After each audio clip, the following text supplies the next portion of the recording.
WIIFTBP.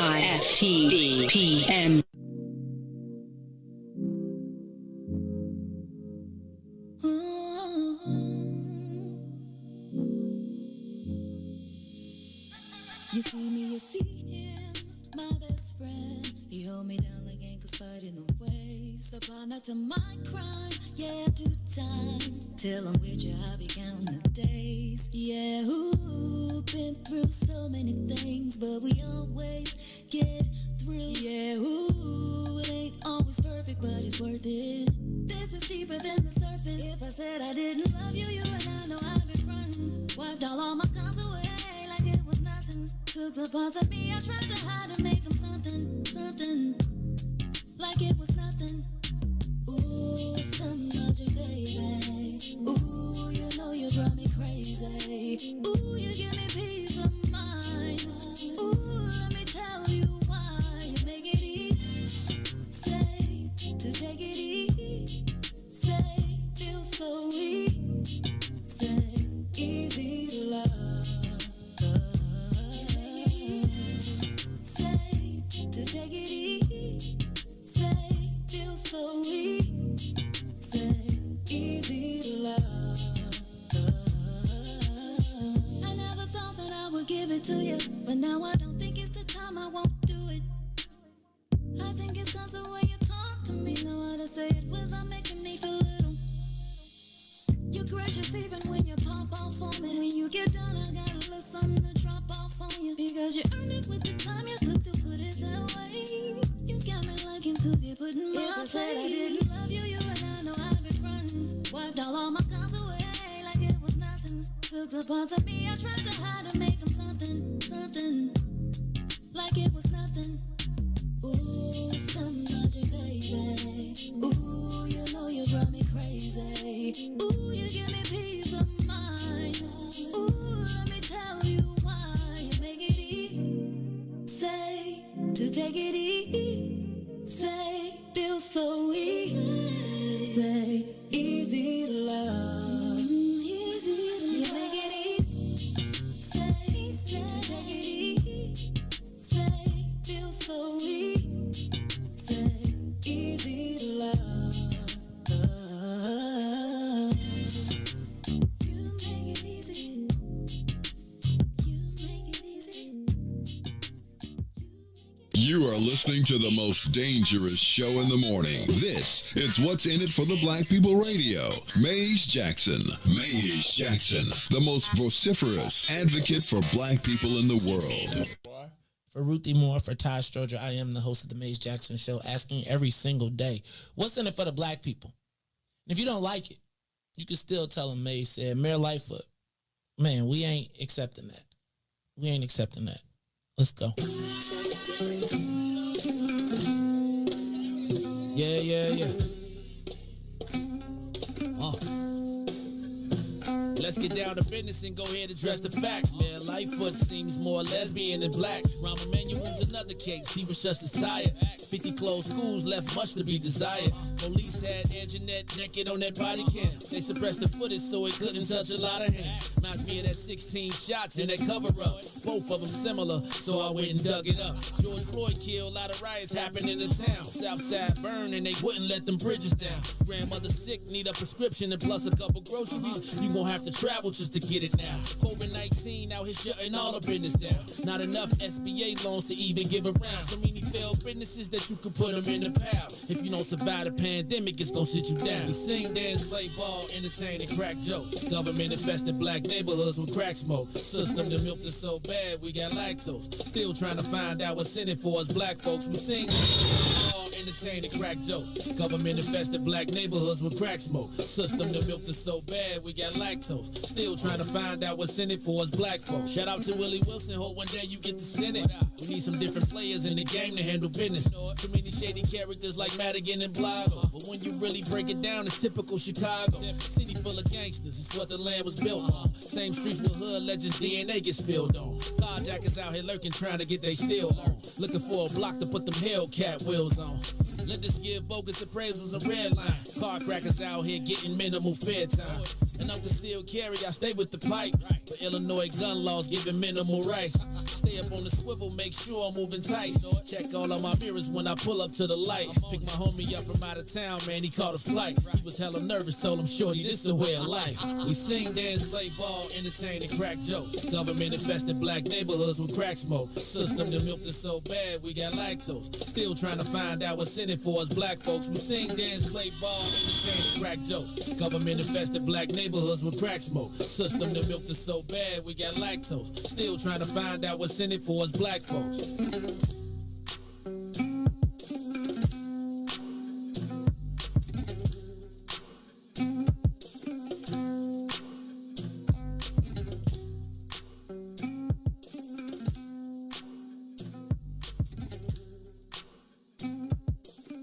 Wake up, Chicago! Wake up, world. This is the Maze Jackson Show. I'm your host, Maze Jackson.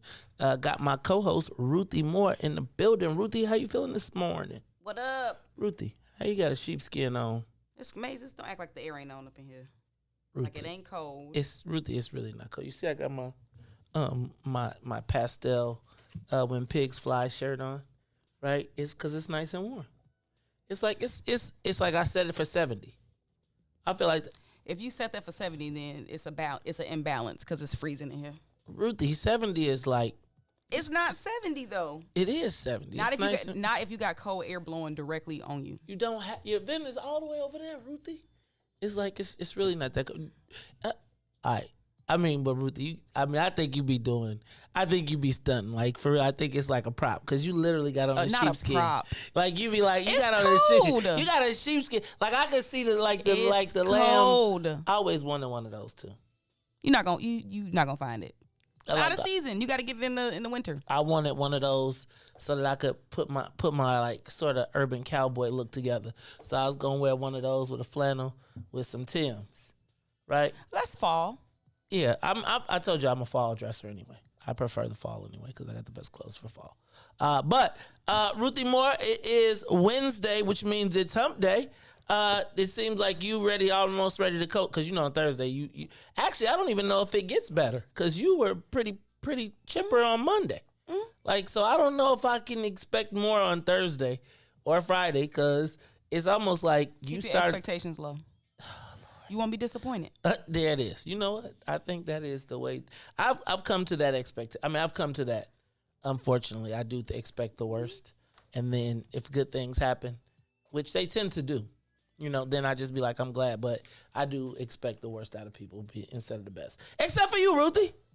Because you be like, come on, we can get this done. I feel like, were you the person on the team that like, have you ever been like on the team where you was like way down? Like scored like way down on the team, and it's like the team I've always been good. You know what? But that doesn't mean your team has always been good. Never hurt the team. I'm an asset. No, but I'm saying, has your team ever been down? If I'm on it, we good. Okay, I heard that. Okay, so I was gonna tell you a story. See? Okay, I'll go with it then. Never mind. Nope, never mind. Never mind. You killed it. Anyway, but I will tell you that my son's AAU team. I'm not supposed to talk about it, but it's like the bad news bears of AAU. They in development. Yeah, they are though, actually. And it's like you see all these guys with some talent somewhere, like if they was on the court in the hood, they'd be straight, but like they still haven't mastered the whole concept of, and so like it'd be fight. They all like you almost got to break them up from fighting each other on the floor on the court sometimes when somebody don't do something right or whatever.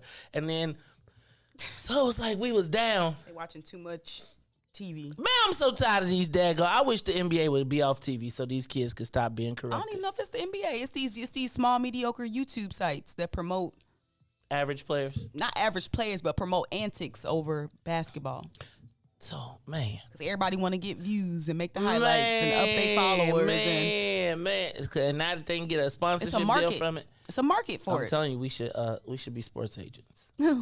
We should I'd be be a college. good sports agent. I bet you would. I'm telling you, though. So, anyway, they were down. It was like a sliding, slippery slope. And it was like they was in it, then they wasn't. And then it was like one of those moments where it was like they was up by 12, and then the next thing you know, it was like, what? Because I think they ran out of gas. And when they ran out of gas, it's like I see like all the other guys, like I quit. My son is like, come on, man. He's trying to play defense against 5 people. And it's like, dude. So anyway, but he just wouldn't give up. And so you remind me of he was like, we can still do this. But you never been on a bad team, so. Never. All right, so he kind of took the whole air out of the story. I was waiting for you to be like, yep, never give up, never stop fighting, even when the odds are against you. You was like, no, we just never. No, that's true. Those are all things you should do. Okay, Ruthie. That's what you tell the other people. You know what the worst part, though, is? I got to tell you the worst part is because I am the supreme talker in the stands. And so, but I've refrained this year from doing it. Cause my son be like embarrassed almost, like, cause it's like literally I can fill up the gym like solo, like fill the gym, like where people in 2 other courts are like, what the hell is going on over there? So I stop, and so when we go down, and then you hear the other parents, and they just like, yeah, all right, take them, son, and you be like, oh. But it is all to the good, cause I'm that person, I'm that auntie. Me too. It's hard not to be excited for your kid. And I be coaching, I be talking, I be cheering. But then I got like it's like, so I'm not a coach. I'd be like, why y'all doing that? Then he was like, Dad, because I had to break the press. I'm like, why you keep passing the ball to dude? I be the ref. I got to break. Oh, now the ref. I be everything. Me and the ref. Oh, yeah. Me and the refs it's either, how about this? My son goes to the trainer at the gym. We sitting there, he's working with this other kid. And the guy is sitting next to me, and he is like, you look so familiar. And I'm like, oh, Maze Jackson show. I'm like, you probably seen me on TV. He was like, no, you that dude from St. Rita who be in the stands. Dang. Talking smack. I'm a referee. And our kids, we were at the same train. He's like, yeah, we talk about you. Like, we've had conversations. The refs have had conversations about you. That dude. Yeah, I am that dude. But I have calmed down a lot. But can I tell you what I love the most about this is that he is forced to play. Like, there's no other point guard. So the fact of the matter is they might show up with 7 people, which means gut it out, dog. Sorry, I don't care. Keep playing. Oh, but now I feel like he gonna tell me he got a mental health issue.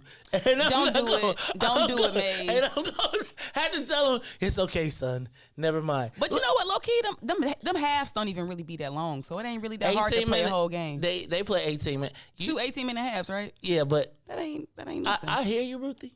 I'm saying, like, we're in development. Remember how you talked about development? So it's like when you used to been like 5 minutes a game, 7 minutes a game. 18, total, you got to pace yourself. 18, and you got the whole 18 up and down. And when you look to the bench, like when you gassed, and they be like, I don't know what the hell to tell you. And then you the ball handler, so you bringing the ball up the court, and they like, we gonna press him because can't nobody else dribble. Yeah, it'd be like, it's a lot of pressure. I love it though. I love it. Anyway, all right, so it is the Maze Jackson Show. Did you all check out the Capitol hearings yesterday? Oh, wait, hold on. What up, Reese the Ruler? How you feeling, man? Blessed by the best. You already know the rest. Yeah, I'm blessed by the best, but you already know the rest. But, man, I was stuck on 290 for 40 minutes, man. That rain. No, people cannot drive. On 290 this morning? I was on 290 this morning. Because you can't. So from Independence all the way until Damon, you cannot do anything. So like from Independence to California, everybody getting off. And then you have to ride all the way to Damon to get back on. It was like 5 cars. So then one car is flipped over in the middle of 290 and everything. Man. Hey, man, 290 be off the meat rack, Joe. I'm going to tell you. 290, and on the Dan Ryan, they be getting shot. On 290, mugs be crashing. Because they, like, I'm telling you, when you coming on the ramp off of 290 from downtown, like when you get the straightaway, or when you coming in off that curve from the north side and you getting ready to and then when you see that strip, you got a strip from Morgan. It might stop at Western. If you get lucky, that bad boy will go to Independence, and you like, don't let you get to the left. You get to the mugs and they be crossing 5 lanes to get to the left. All the way and over. it be, shoo. And let me tell you, I be like, you don't want none. You do not want it with your man right now. You do not want it. All right, y'all. This is the Mace Jackson Show. I'm your host. Yeah. So anyway, Reese, I was wondering what happened to you. I figured everything I said. You remember I said that the plan is until I say don't be. So just keep on coming. I don't care what nobody said. Be here. And it was like, I'm like, where Reese? Then Ruthie said, I think I saw Reese going around the side. I said, oh, he parking in the lot today, huh? Yeah, my car will forever be parked in a lot. You won't get me with it. You won't get me, Flash. You're not gonna get it, Flash. All right, y'all. So this is Maze, Ruthie, and DJ Reese. We gonna fly the soul plane. Let's get this thing up to 60,000 feet. Let's get it up and away. Let me run through some of these headlines very quickly. Ruthie, the Capitol hearings, crazy. I did not plan to watch them. I saw some snippets of the people crying. Yeah, I went with the crying. But I'm going to tell you, I got questions. And my real question is, like, I feel like that was a bigger plan, yo. And I want to know what called it off. Like, I feel like, like somewhere in the mix, the FBI or somebody had, like, you know how the secret undercover Klansman or something? Mm-hmm. Where they was getting ready to do something real big, but somebody in the mix was in the mix messing it up. Cause listening to this testimony, they was ready. I think we could have actually seen some people hanging. Like I'm trying to figure out what stopped it all. So we're gonna talk about that a little bit later. Did you see the CDC says everybody need to mask up, vaccinated or not, if you in closed indoor environments? That's cause the people who ain't vaccinated ain't telling. And meanwhile, Mayor Lori Lightfoot kicking that Lollapalooza off. Who said that was the reason? What? Because unvaccinated people ain't telling. Oh, I did. I just made it up. Okay. No. I think that, what it is the Delta virus. Don't y'all hate that it's the Delta virus? I don't even call it that. I call it the shh. I want to go back to name them after the place where they found them. The China virus? No, this one was from India. India, That's where the Delta variant came from. Did you hear the Europeans are complaining that Joe Biden is still keeping the Trump travel restrictions on? Well, I'm just saying though. So here go my thing, yo. It's harder to put them on than it is to take them off. Why do I feel like, okay, while he said them politically incorrectly, he said a lot of truth that's coming back around all the way full, like to China. Like you see Facebook stop blocking when you say China virus, right? Because they was like, well, as we continue to expand the coverage, we do find that. Then maybe this is not fake news. All right. Chicago adds, there's 14 states now on the Chicago quarantine list. You think they're going to be stopping people at the airport as they flying in for Lollapalooza this weekend? No. No quarantine? Like, so if you get off the plane who got the manpower? I'm saying if a plane lands from Austin, Texas, it's supposed you came from Austin. Like it's the honor system. No, it's gonna be like this way, right this way. Let me see you, or right this way. Like very soon, I got a feeling you gonna get off the plane. And it's gonna be like, show your card. Use these vaccine passes. You see, they having them in Europe, and the Europeans are snapping. Like, they like, look, we ain't staying in the house no more. This vaccine thing getting ready to be like the new mark of the beast. Man. Y'all gonna be mad. We've been talking about these vaccine passes and how China been using them. I didn't know you told me China was using them. That's the people that been using them. Man, just think you ain't gonna be able to go to no games, no parties, no concerts without being able to show your... Don't act like you won't do it. I doubt it. It's maybe, but you see what's happening. People protesting against stuff like that. People looking for a reason to get out here before the summertime over. And tear some more stuff up? Not tear some more stuff up. That's why we having Lollapalooza, and then they sending everybody back home because the black event is the next week. They gonna be like, ain't no Bud Billiken. They gonna be like, Lolla, white people ruin every damn thing. Meanwhile, they gonna cause the spread of, they gonna say, look, the mayor gonna shut everything down after she have Lolla. She already like, I ain't running again, so what y'all gonna do? the Maze Jackson Show. Let's do this. Let's welcome our WBGX 1570 AM live listeners. Welcome, WBGX 1570 AM live listeners. This is the Maze Jackson Show. You can pick us up on WBGX every weekday from 6:30 to 8. Now, don't forget, we still are a 6 to 9 show. You can just get your radio fix on during that time. All right, look, Ruthie, DJ Reese, Maze Jackson in the studio. We're going to take a quick break, and when we come back, we're going to get some news, traffic, and weather, quick song, and then we're going to get into the rest of these headlines plus the social media question of the day. We'll be back.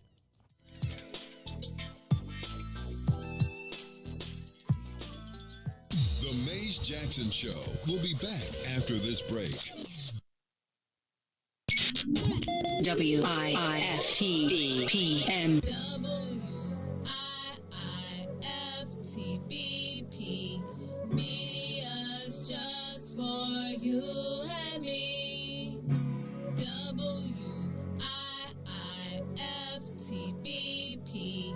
Media's just for you and me.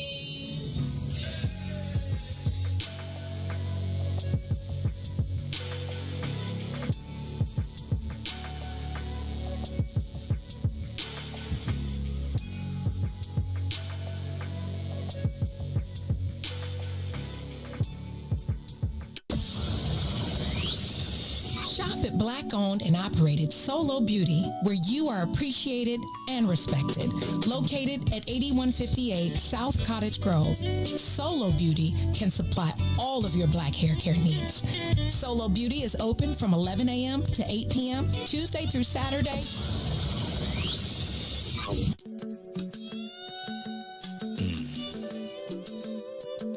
You sure looking good tonight, baby. I just wanna make sweet love to you tonight, baby. If you don't mind, let me tell you. Hey there, sexy lady of my dreams. Can I have you here with me? I just wanna love you down. Yeah. I'm making you scream my name. Oh, loving your body. I'll be kissing your body, and I'll be caressing your body. Oh, baby, just come on. Loving your body. I'll be loving, feeling your body, and I'm gonna touching your body all night, baby. Now I'm about to fulfill your fantasy. So come a little closer, bring your body to me. I'm trying to take my time, I won't rush at all. 'Cause you deserve the best. I'm gonna love, I'm gonna kissing your body until the morning comes. Oh, baby, just come on. Loving your body, and let me feeling your body, and I just wanna touching your body. If you don't mind, baby, let me love. Loving your body, I just wanna kissing your body. Don't stop me, baby. Caressing your body. Oh, baby, come on, and let me feel your body. Please, baby, touching your body. Baby. La la la la la. Oh, baby, please. Oh, please, baby. We're gonna get it on tonight. Let's get it on. Get it on. I wanna love kissing your body all night, baby. Oh, baby, don't stop, no. Just let me love. I just wanna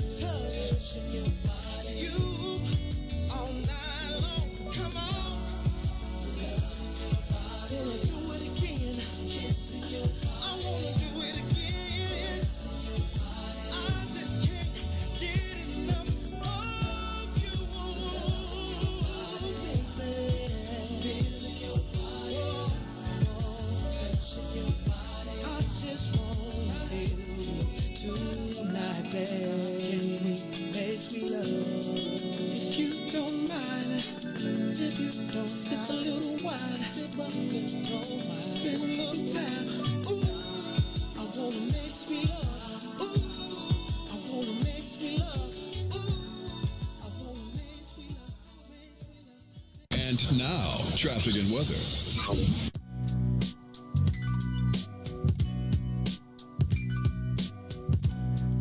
Good morning. What's in it for the Black People Media family? The time is now 6:38 a.m. and I'm Reese the Ruler with your Chicagoland area weather and traffic update. On the Kennedy, O'Hare to the Loop, 28 minutes. Outbound to O'Hare, also 28 minutes. On the Eden, inbound from Deerfield to the Exchange, 30 minutes. Outbound from the Exchange to Deerfield, 27. Eisenhower from Thorndale to the Loop will be 68 minutes. Back out to Dorndale, just 36. Stevenson from I-355 to the Dan Ryan, 50 minutes. Back out to will be 37. Bishop Ford from I-80 to the Dan Ryan, 42 minutes. Outbound, 28 minutes. Dan Ryan, 18 minutes to the Loop, 15 minutes to 95th. DuSable Lakeshore Drive South, 55th to Jackson, 8 minutes. Jackson to 55th, 7. On the north side, from Randolph to Bryn Mawr, 8 minutes. Bryn Mawr to Randolph, 7 minutes. Today's weather, it is currently 73 and mostly cloudy. Today, expect a high of 84 and a low of 72. I'm Reese the Ruler, and that is your weather and traffic update. Now back to Ruthie and Maze on the Maze Jackson Show.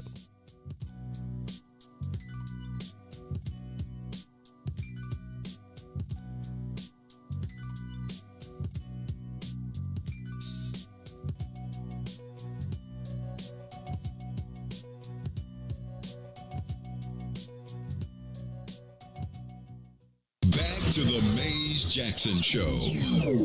You are listening to the most dangerous show in the morning. This is What's in It for the Black People Radio. Maze Jackson. Maze Jackson, the most vociferous advocate for black people in the world.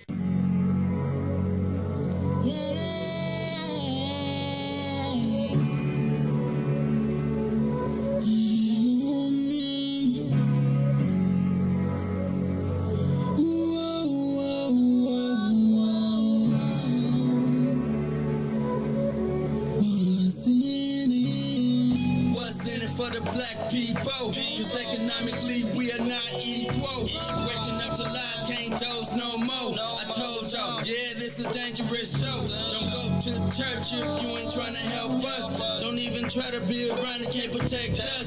We see the lies, not other politicians. We need money and no symbolism. It's Maze, it's Sonia, and Ruthie, and Todd, explaining how we all come from God, giving us tools to beat the odds. If we're united, our movement gon' stop. If they ain't tryna help us, they ain't tryna do nothing. We gotta do something, we gotta stop running.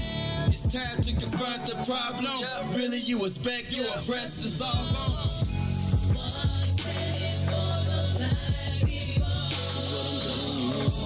All the lies we heard before. Time to pay attention. You gotta do more than listen. Some action with on the count of 3. Let's go. Wake up, Chicago. Wake up, world. This is the Maze Jackson Show. I'm your host, Maze Jackson. Got my co-host, Ruthie Moore, in the building, plus DJ Reese the Ruler on the wheels of steel, the ones and twos. Y'all, the countdown is here. It's only one more day till Sonia Escobar begins the journey to Dr. Sonia Escobar. Y'all, not like she ain't gonna be operating on people, but she will be working on your mind. Can I tell you how much we are going to miss her? Shout out to DJ Reese the Ruler for admirably stepping in and stepping up, adding a little news, traffic, and weather. Ruthie Moore is back in the building. And did I mention we looking for a replacement for Todd for 3 days a week? We need a part-time replacement for Todd. Someone a little quick. You know who I was thinking? I would love to come get to sit in one time. Dennis Evans. Maybe Kang Mufasa Red. He got to come all the way from Houston though. I was gonna call your boy Rogers. See if he wanted to see. You like Funny no. Maze. You don't be laughing though, Ruthie. You be like, I laughed on the inside. you be like, haha, very funny, motherfucker. I wouldn't say that. You be giving to me them like Shady laughs. Like, yeah, that's not really funny, Maze. We'll talk about this after the show. I be like, oh damn. I'm gonna send you a passive aggressive text message. Quick, let me run through a few more of these headlines very quickly. The Bears report to camp today. Gotta tell you, I'm excited for the Bears season. I know I'm not supposed to be. I know we all still in solidarity with Colin, but I gotta tell you, man, you know, we got us a light-skinned, curly-haired quarterback too now. Maybe we got us a Patrick Mahomes moment. Right? You know what I'm saying? The Bears finally drafted a black quarterback in a place where we all said it would never happen. Shout out to the Chicago Bears who are making some overt outreach to us to do more coverage, giving us a lot more access. I was on a pretty good call with them at the NABJ with the National Association of Black Journalists. Shout out to Brandon Cole who took over that, who's now the new president of the NABJ. And first thing he did was get the Bears on the line and say, look, you know it's black Bears fans too, and y'all got. And then, you know, they was like, check out this. The Sun-Times reporter was like, how come y'all didn't have Justin on the Mace Jackson show? Y'all really wanted to get to know the Todd community. It was deep. It was a really deep conversation. Shout out to the Bigs. They was on the call. It's like Terrence went in. Terrence was like, hold on. You know, before we get off this call, I just need to know, because y'all know y'all had these, y'all been giving us access problems. They were like, look, Terrence, we don't want any problems. I bet they don't. Terrence was like, look, I've been here. You know we the Bigs, right? They were like, we've worked with your outlet. We don't want any problems, Terrence. Shout out to the Bigs. Shout out to all of the black reporters. And it was like, the white folks was like, this is not the happy group of black people who is just happy to be on the phone call. Because, you know, they was like, who's got a question? I was like, I got one. How are we going to measure the success of this? Right? Because, you know, y'all got us all on the line. Of course we're Bears fans. Who's not going to respond to the call from the Shield? Like, I mean, I'm just telling you, when you get that email and it be like, the Chicago Bears, NFL, you'd be like, wait a minute. But I think everybody is over the whole, we got an email and we happy to be at the place. Like, how we going to do this and how we get to the budget, too. That was a good one, too. Ooh. How do we get to the budget? How does our outlet get to the budget? They was like, well, we have priorities. The Sun-Times and the Trick, they was like, yeah, we got you. And what's so funny is the Sun-Times is the black newspaper. That's how they get their props. Right? It's like, they be like, we gotta go to the Sun-Times because and it'd be like, the black people be like, you know, black people really only read the Sun-Times for the most part. Tribune is the Republican paper in Chicago. Just so you know. You knew that anyway, Ruthie. All right. I just still want to know, are the Lollers going to be stopped at the airport? We're going to talk about that a little bit later. The Anjanette Young ordinance, did you see that? That the black women aldermen are proposing that there be a 30-second delay at a warrant. How about this? Before y'all pass a new ordinance and all of the, like, first of all, I don't know if you I know this sounds crazy, but now count to 30. This is the police. We're coming to get you. Now count 30 from that. They want it to be 30 seconds between the time they knock and the time they come in.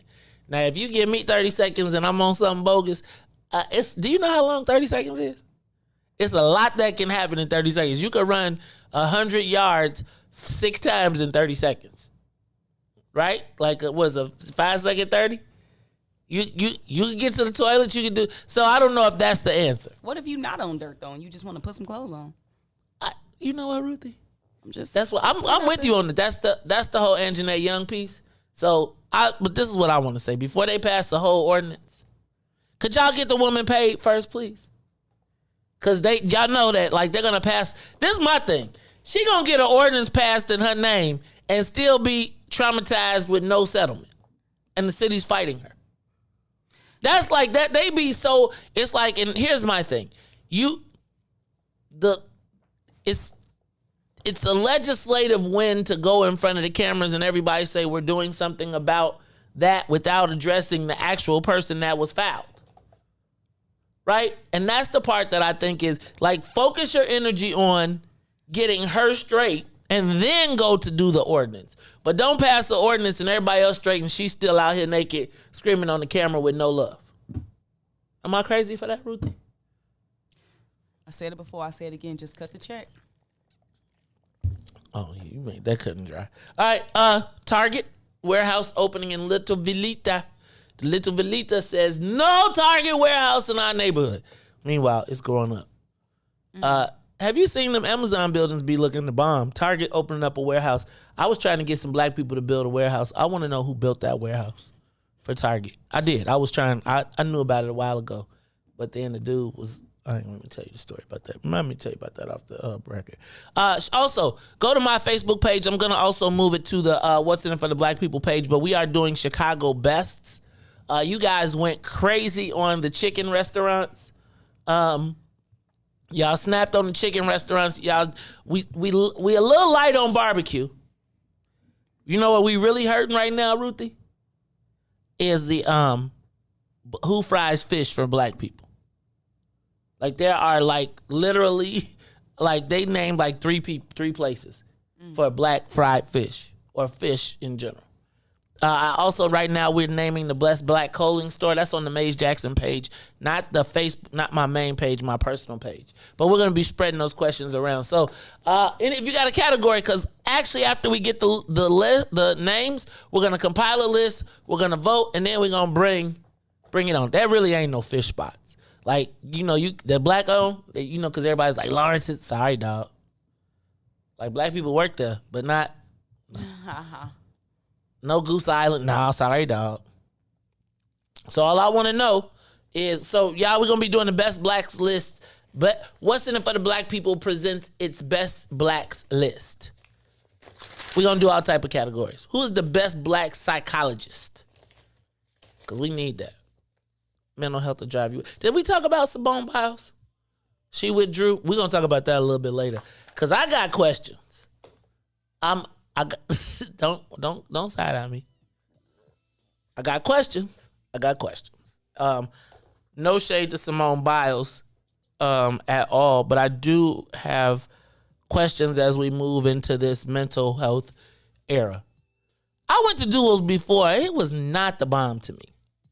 It was like, I think I saw somebody else it's like that's maybe a West Side thing, but they just don't put. I don't like sweet fish. I don't like sweet like cornmeal. Like I want my junk to have a little salt and a little, like Harold's making fried fish, but it's like I told you it's like dark. It's like they don't have like the light fluffy fried fish that like when you have your It's chicken fish. Yeah, it is chicken fish. Ruthie, what you know about chicken fish? That was a joke on Comic View, like when I was younger about I how didn't you watch use Comic the same View. grease. That was like Comic View was like they used the same comics. Dang. All right, y'all, it's the Mace Jackson Show. We're going to go to the social media question of the day. Reese, you ready with the social media question of the day yet? You got the big voice ready? Why don't you pull that up? Because I don't like when the cornmeal is like sweet. Like I need some salt and some spice. Yes. And I like I like it when the fish, when it's hot out the grease and you pull it out and it's just, I do like catfish. I know somebody gonna be like, you can't eat the catfish because but I'm just telling you, I'm a catfish dude. Like straight up. Catfish, cornmeal, little salt, pepper. Look. What kind of, do you have different hot sauces, Ruthie? Do you use different hot sauces for your different? Yep. So like I use what's really good for catfish for me? Louisiana or Trappies. It's the green. Green? The green hot sauce. Tabasco. You white. If you eat Tabasco sauce, you white.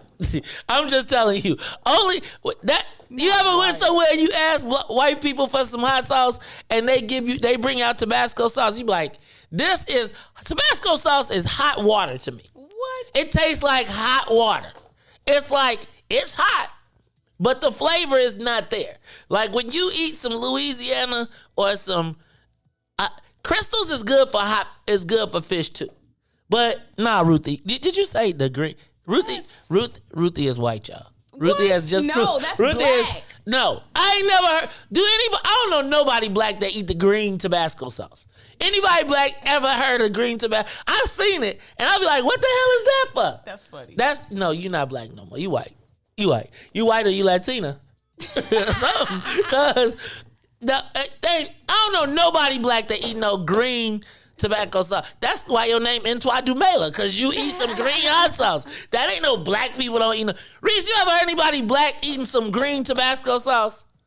Oh, tiger sauce is fine. That's fine. Reese, you ever heard anybody eating some green tobacco sauce black? Nah, not really.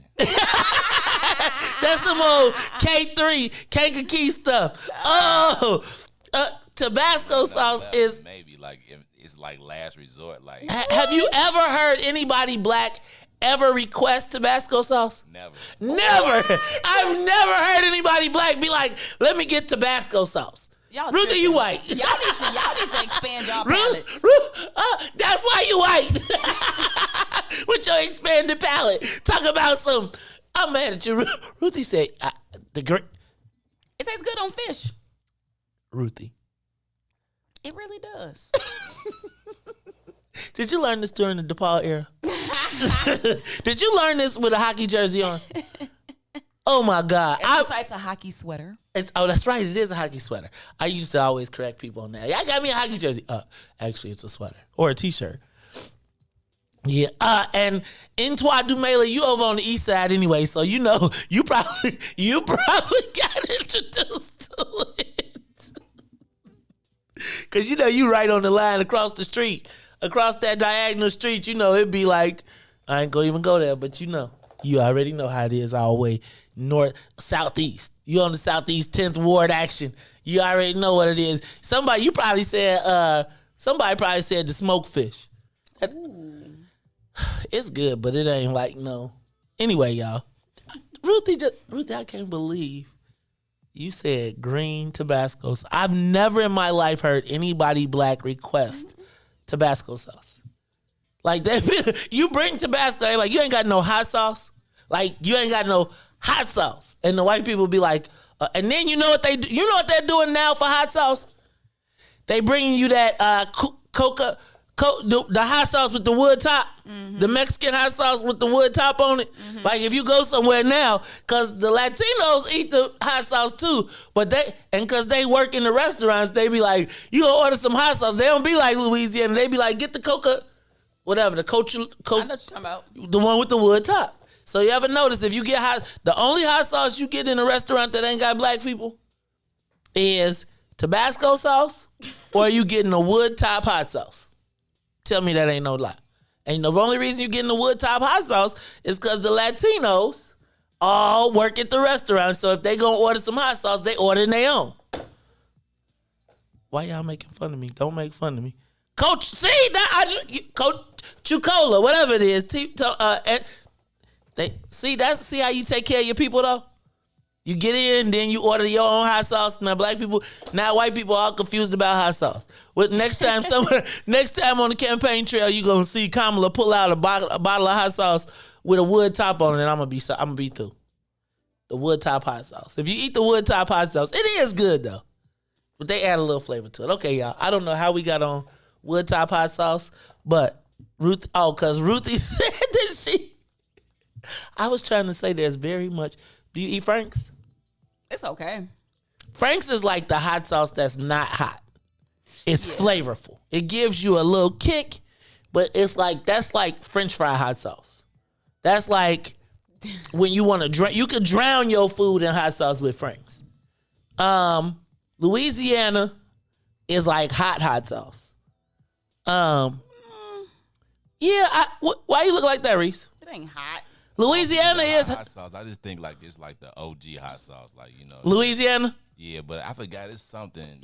I feel like Louisiana is you know what I love now when you go to a restaurant and they charge you like 99 cents and they give you the whole bottle of the little Louisianas. Like when you go down south now, there's places like when I went to New Orleans, you could go and they give you Louisiana hot sauce, so it's 99 cents, but you get the bottle. You said that's the OG. What hot sauce you eat? I mean, that's the one I eat, but I know it's like another one that's like hotter. I forgot it's like red and small and stuff like that, but that's real hot. But like I don't know like what it is, but it's like the OG. Like Louisiana is. That's what your grandmama and them had. You know. That and they had the peppers in the clear bottle with the vinegar.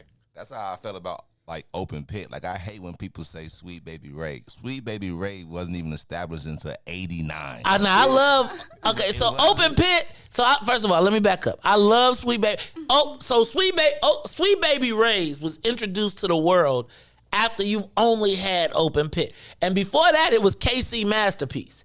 Right? It started with KC Masterpiece when you first got the sweet barbecue sauce that wasn't open pit. Because when you grew up, every barbecue, open pit it was. Open pit. Now, I'm going to tell you, I have days when I got to have open pit barbecue, but now I'm like on some, now I'm almost like, if you got to put barbecue sauce on it, you ain't really barbecuing. I'm looking for a good rub.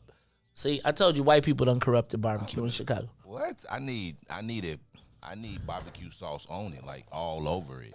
I need it to be running over on my macaroni, running over. I need what you never had a barbecue sauce on your macaroni? I don't like my food does not touch. Oh, Tennille, that's Tennille. That's Tennille too. Oh, but no, I'm telling you. So wait, there are days when I like to tear and dip. Like I'll tear my barbecue and dip.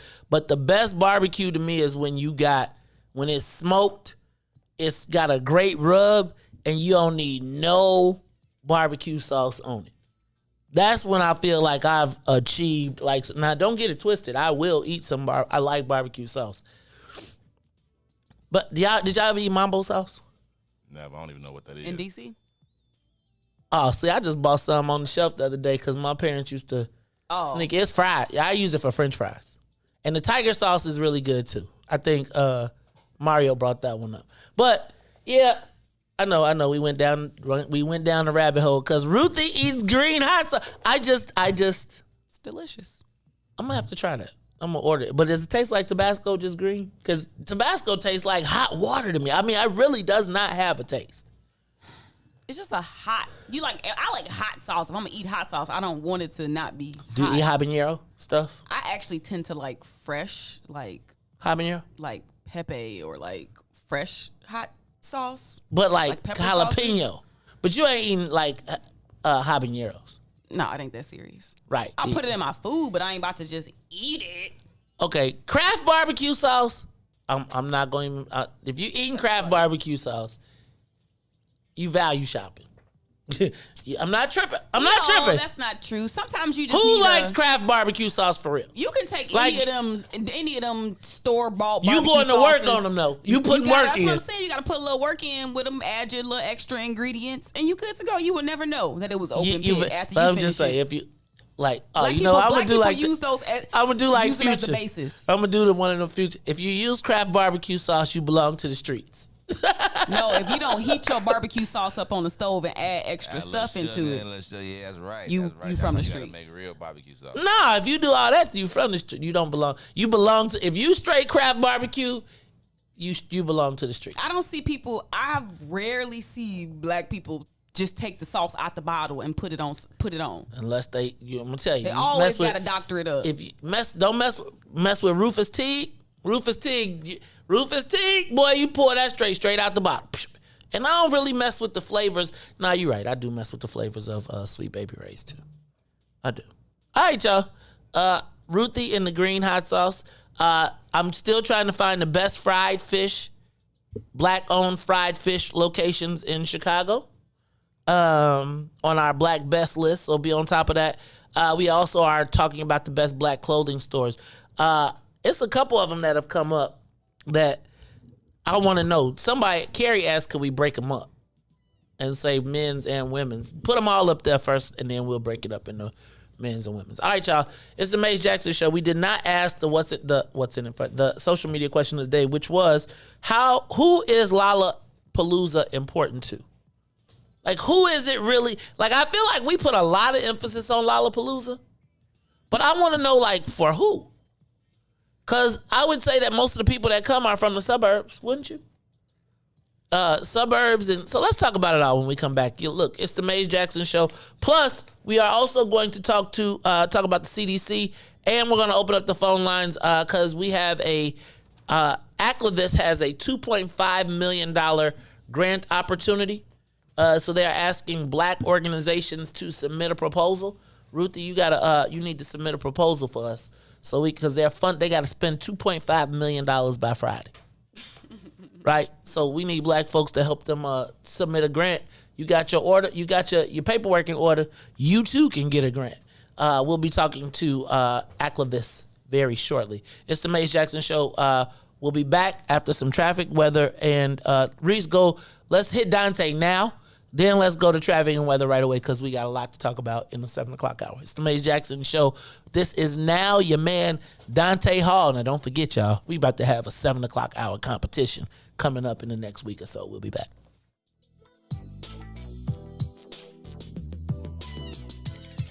The Maze Jackson Show will be back after this break. WIIFTBP.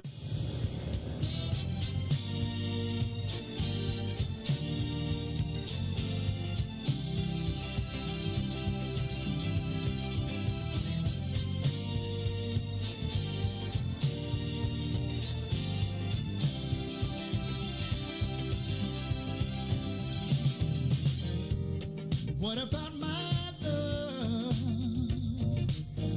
Seems you have forgotten love. I do believe that something went wrong somewhere.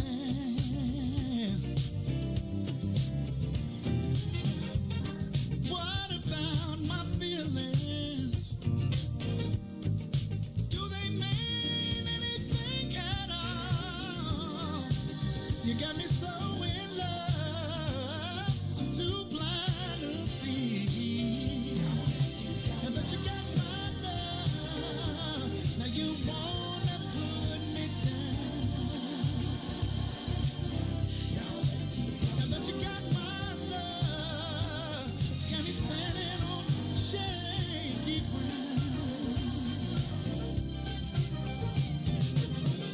What about it, baby? What about the days and the nights we spent? What about the love we made so sweet? Are you sure you wanna live? Think it over, baby. 'Cause girl, I believe. I think you just might wanna change your mind. Now that you got my love, you don't even come around. Now that you got my love, got me standing on shaky ground.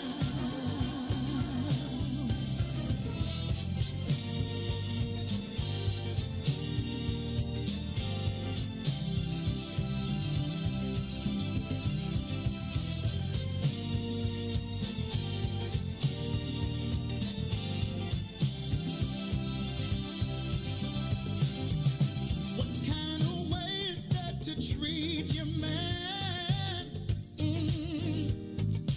When I gave all that I never had, you got me going through changes of life with you. Are you sure you wanna live? Think it over, babe. 'Cause girl, I believe. I think you just might wanna change your mind. Now that you got my love, you don't even come around. Now that you got my love, you got me standing on shaky ground. Yeah. Now that you got my love, you don't even come around. You don't come around. Now that you got all my loving, you got me standing on shaky ground.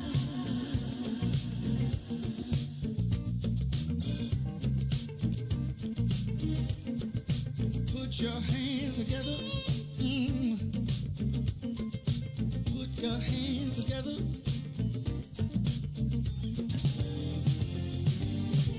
Before you leave out the door.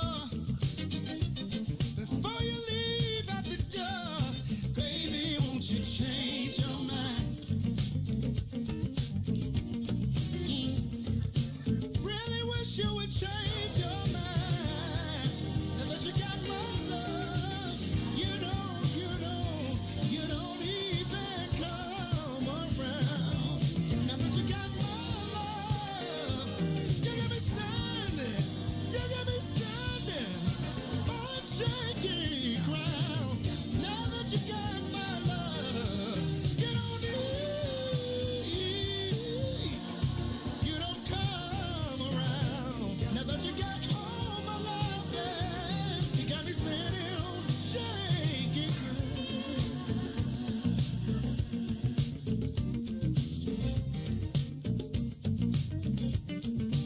Put your hands together.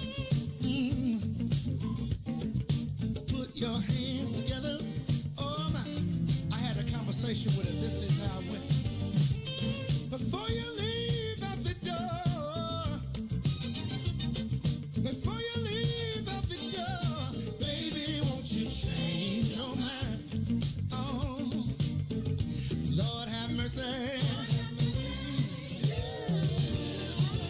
'Cause I need you and you need me. I know we can be happy. Just wait and see.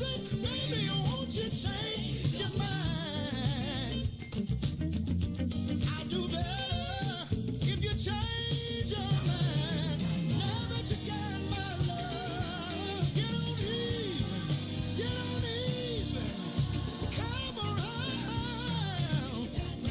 Now that you got my love, got me standing on shake, yeah. Now that you got my love, you don't even come around. Now that you got my love, you got me standing on shaky ground.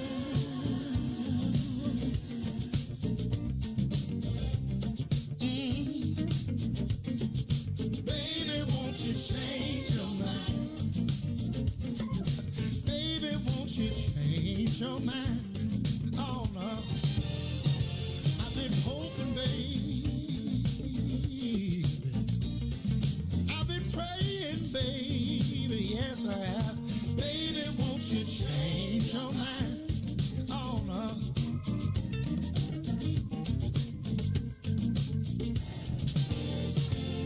I've been hoping, baby. Yeah.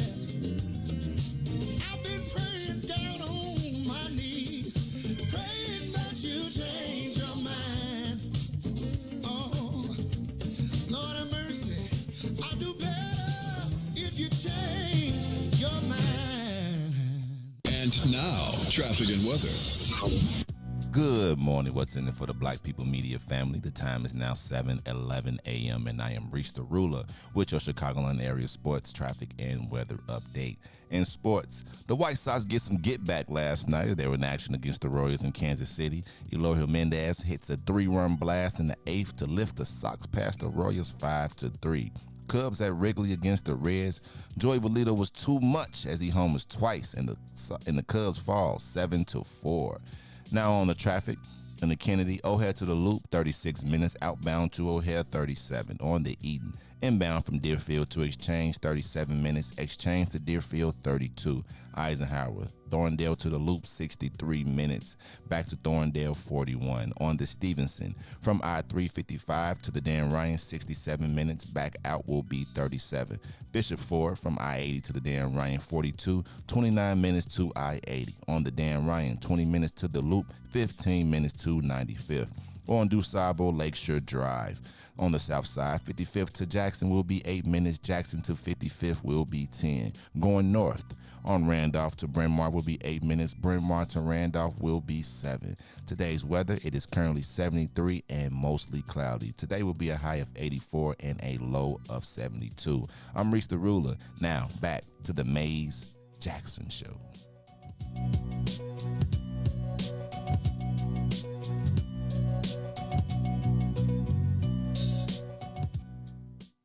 Back to the Mays Jackson Show. You are listening to the most dangerous show in the morning. This is What's in It for the Black People Radio. Mays Jackson. Mays Jackson, the most vociferous advocate for black people in the world. For Ruthie Moore, for Todd Stroger, I am the host of the Mays Jackson Show, asking every single day, what's in it for the black people? And if you don't like it, you can still tell them Mays said, Mayor Lightfoot, man, we ain't accepting that. We ain't accepting that. Let's go. Yeah.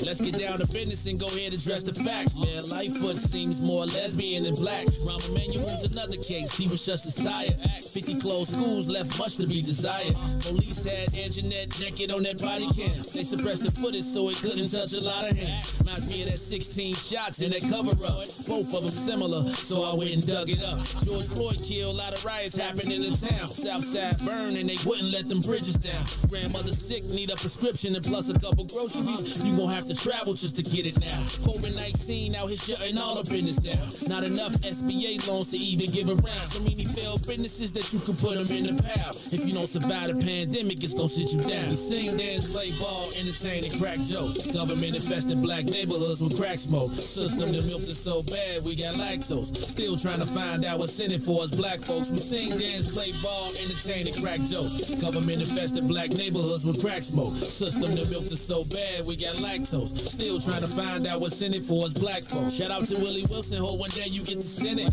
We need some different players in the game to handle business. Too many shady characters like Madigan and Blago. But when you really break it down, it's typical Chicago. City full of gangsters, it's what the land was built on. Same streets with hood legends, DNA get spilled on. Carjackers out here lurking, trying to get they steal on. Looking for a block to put them Hellcat wheels on. Let us give bogus appraisals a red line. Car crackers out here getting minimal fair time. And I'm concealed carry, I stay with the pipe. For Illinois gun laws giving minimal rights. Stay up on the swivel, make sure I'm moving tight. Check all of my mirrors when I pull up to the light. Pick my homie up from out of town, man, he caught a flight. He was hella nervous, told him, shorty, this a way of life. We sing, dance, play ball, entertain, and crack jokes. Government infested black neighborhoods with crack smoke. System that milked us so bad, we got lactose. Still trying to find out what's in it for us black folks. We sing, dance, play ball, entertain, and crack jokes. Government infested black neighborhoods with crack smoke. System that milked us so bad, we got lactose. Still trying to find out what's in it for us black folks.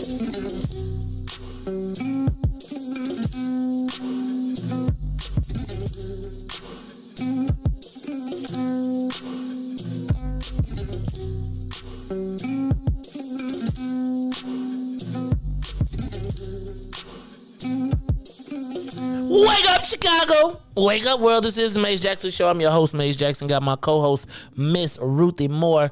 Green Tabasco sauce, Ruthie. I'm checking that out. I'm putting that on my list. I like a variety of hot sauces. Fresh, bottled. What's fresh hot sauce? You know, like when you make it yourself. Explain that to me. You ever made hot sauce yourself, Reese? Now I done mixed up some stuff when I've been trying to make a concoction, but I ain't never you put it in the blender and yes, or the food processor.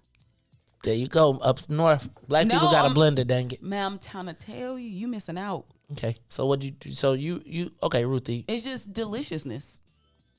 What do you put in it? Peppers and water, oil, salt, maybe like a little lemon juice. This is something you got from you got this from Grain Tea, didn't you? You know where I actually got it from?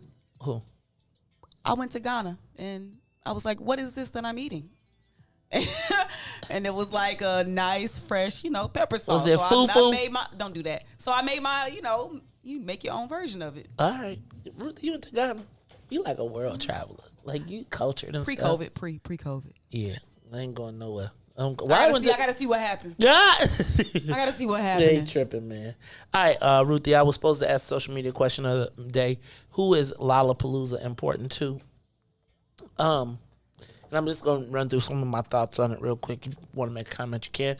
The phone lines are also open. Give us a call, 872-259-7474. The phone lines are open. Give us a call, 872-259-7474. At 7:20, you're going to be tuned in. We're going to be talking to Bomani Obadeli. They have him and Aklivis Vine. They have a $2.5 million grant opportunity. So they are looking for black organizations who have good ideas to prevent the violence for grants. We'll let them talk about that coming up. Ruthie, who is Lala important to?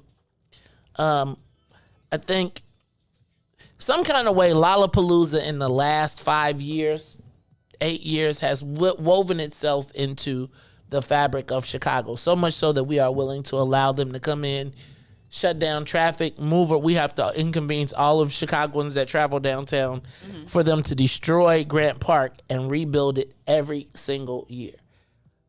What makes Lollapalooza that important? What about Lollapalooza? Is it just because of the bigness of it? So many artists. I mean, I feel like that party on the lakefront was somebody's vision while they were high, right? And it goes to the things of stuff that's capable for white people. Because can you imagine somebody saying, we want to put, I'm going to use the chosen few in Grant Park in the middle of the summer, right? Like they about to move them.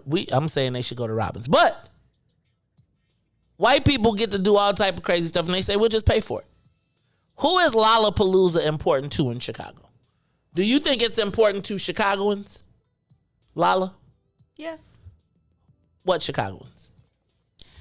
Lolla is, well, it was, I don't know what it is now, but it was the time where Chicago could show off the beautiful lakefront. Could show off.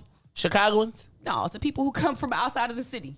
Okay, so Salim says it has international status and puts a global shine on Chicago.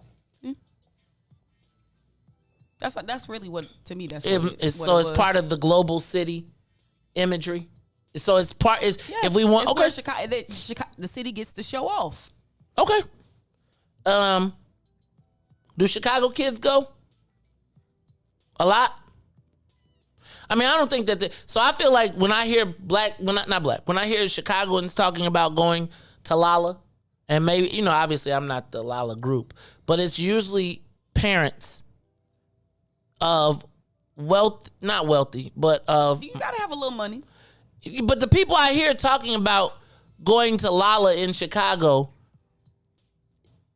are the Chicago version of the people who come from the suburbs, almost.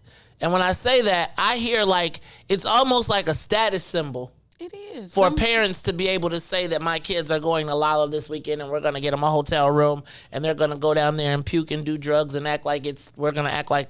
Them neck badges is gold. They might be wristbands now, but... those it's a status symbol. The T-shirts, everything about it.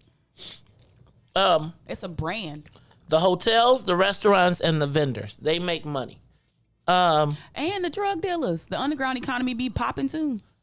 What drugs? You think? Check this. Underground economy be popping. Well, they might crack down now, but they used to be popping. The underground. What I saw yesterday, they had a warning for the kids attending not to get fake drugs. To be careful about the drugs that they... This is on the news. Be careful on the drugs that you take. Fake drugs, so don't not take drugs. Right, just the fake drugs. We want you to be careful of the drugs, counterfeit drugs that you'll be taking there. Check this out. Did you see that the cannabis companies have curated cannabis blends for depending on what stage you're going to be at? The cannabis dispensaries are about to make a killing, but they basically are releasing Lolla cannabis playlists. So that while you're there, you'll have the right mood for the music that you're listening to. The legal dispensaries should be popping too. Yep. Let me ask a question. Who sells the food and the drinks? You can look on the website and tell you all the contracts. We gotta go tell you all the contracts, but it tell you the vendors and stuff. We gotta look on the list and see who got all the contracts, because I want to know who black is benefiting from Lolla. And I'm gonna tell you how the black person is gonna benefit from Lolla. There's gonna probably somewhere deep down you're gonna find a black dude that's partnered with a white company, and he's gonna take our piece and abscond out to the suburbs. And we're gonna be like, and they're gonna point to the black dude and be like, he's our partner. And I just want to say, I just think it's kind of crazy that all of this, I want to know who are the black businesses that we know that are going to come up. Who got the contract to print the banners? Who got the person to print the T-shirts? Who's selling? What black vendors do we have that's down there cracking? Meanwhile, you can't get no Taste of Chicago on the go. Man, please. Who is Lolla important to? Is it important to what's happening in Chicago right now? Well, yeah, because remember they gave out those free tickets for people who took the vaccine. Uh-oh. That's why they ain't canceling it. Oh, then I need a cut. How oxymoronic would that be? Say that one more time. Say that one more time. I said Can't Remember, the city gave out all those free tickets for people attending Lollapalooza for taking the vaccine.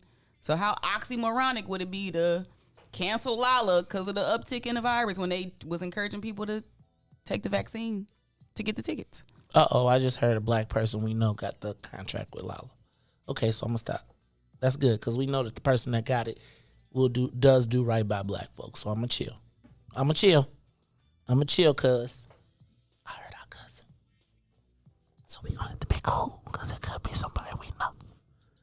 So we just gonna have to hold you accountable though. But it's all good. So knowing that, I'm going to. What do you say, Ruthie? Expect the worst, but hope for the best. Cousin, you better do right by the black people. That's all I gotta say. That's all I got to say. All right, y'all. But I'm just telling you, we cannot judge the success of Lolla until 2 weeks later. Why? Because that is the incubation period of the vaccine. Reese, are the phone lines open? I'm not vaccine. We got somebody on the line? All right, we should. So, ladies and gentlemen, I'm going to pause this conversation right now because, as you all know, we have a public health crisis in Chicago. The public health crisis of violence.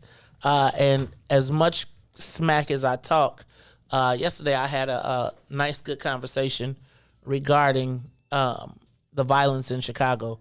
Reese is trying to get you, so hold on, brother. But on the live line, we're going to be talking to Bomani Obadelli. He and his organization, Bomani Obadelli and our guy, Levon Stone, are part of an organization called Aclivis. And they have been awarded about $2.5 million in grant funds that they are going to be granting out to Chicago-based community organizations. Yesterday after our long conversation, we reached out and he was like, look, we want to partner with local community organizations because we have some of the violence prevention money. Reese, are we good? All right, so on the live line, welcome to the Maze Jackson Show. You have heard us go at it for years and years, but now we are going at it together to get our community together. Welcome to the Maze Jackson Show, Bomani Obadelli. Obadelli, you there? Yeah. Good morning, Maze and Ruthie. Good morning. Thanks for having me on. So Activist Inc., which I'm the director of community and civic engagement for, is ran by Levon Stone Sr. Started Activist probably Von and Dr. Joseph Strickle started Activist about 10 years ago. It lay dormant while Von rose through the ranks of ceasefire, then turned to field violence, where Von was for 5 years, the last 5 years that they were actively doing direct service in the city of Chicago. Von was the Illinois State Director for Cure Violence. And so ceasefire decided, or Cure Violence Strike that decided with the Maze 3 years ago to get out of direct service in Chicago, Illinois, and become ceasefire, Cure Violence Global. And so Von then made a decision was made by people beyond our reasoning. They decided to transfer all of the activities and the agency workers and merge them with Metropolitan Family Services, who's been around for over 100 years doing traditional, after-school program, child welfare, and some other things, but they were never in the violence prevention arena up until 3.5 years ago when that transition happened. And we created this model called CP4P.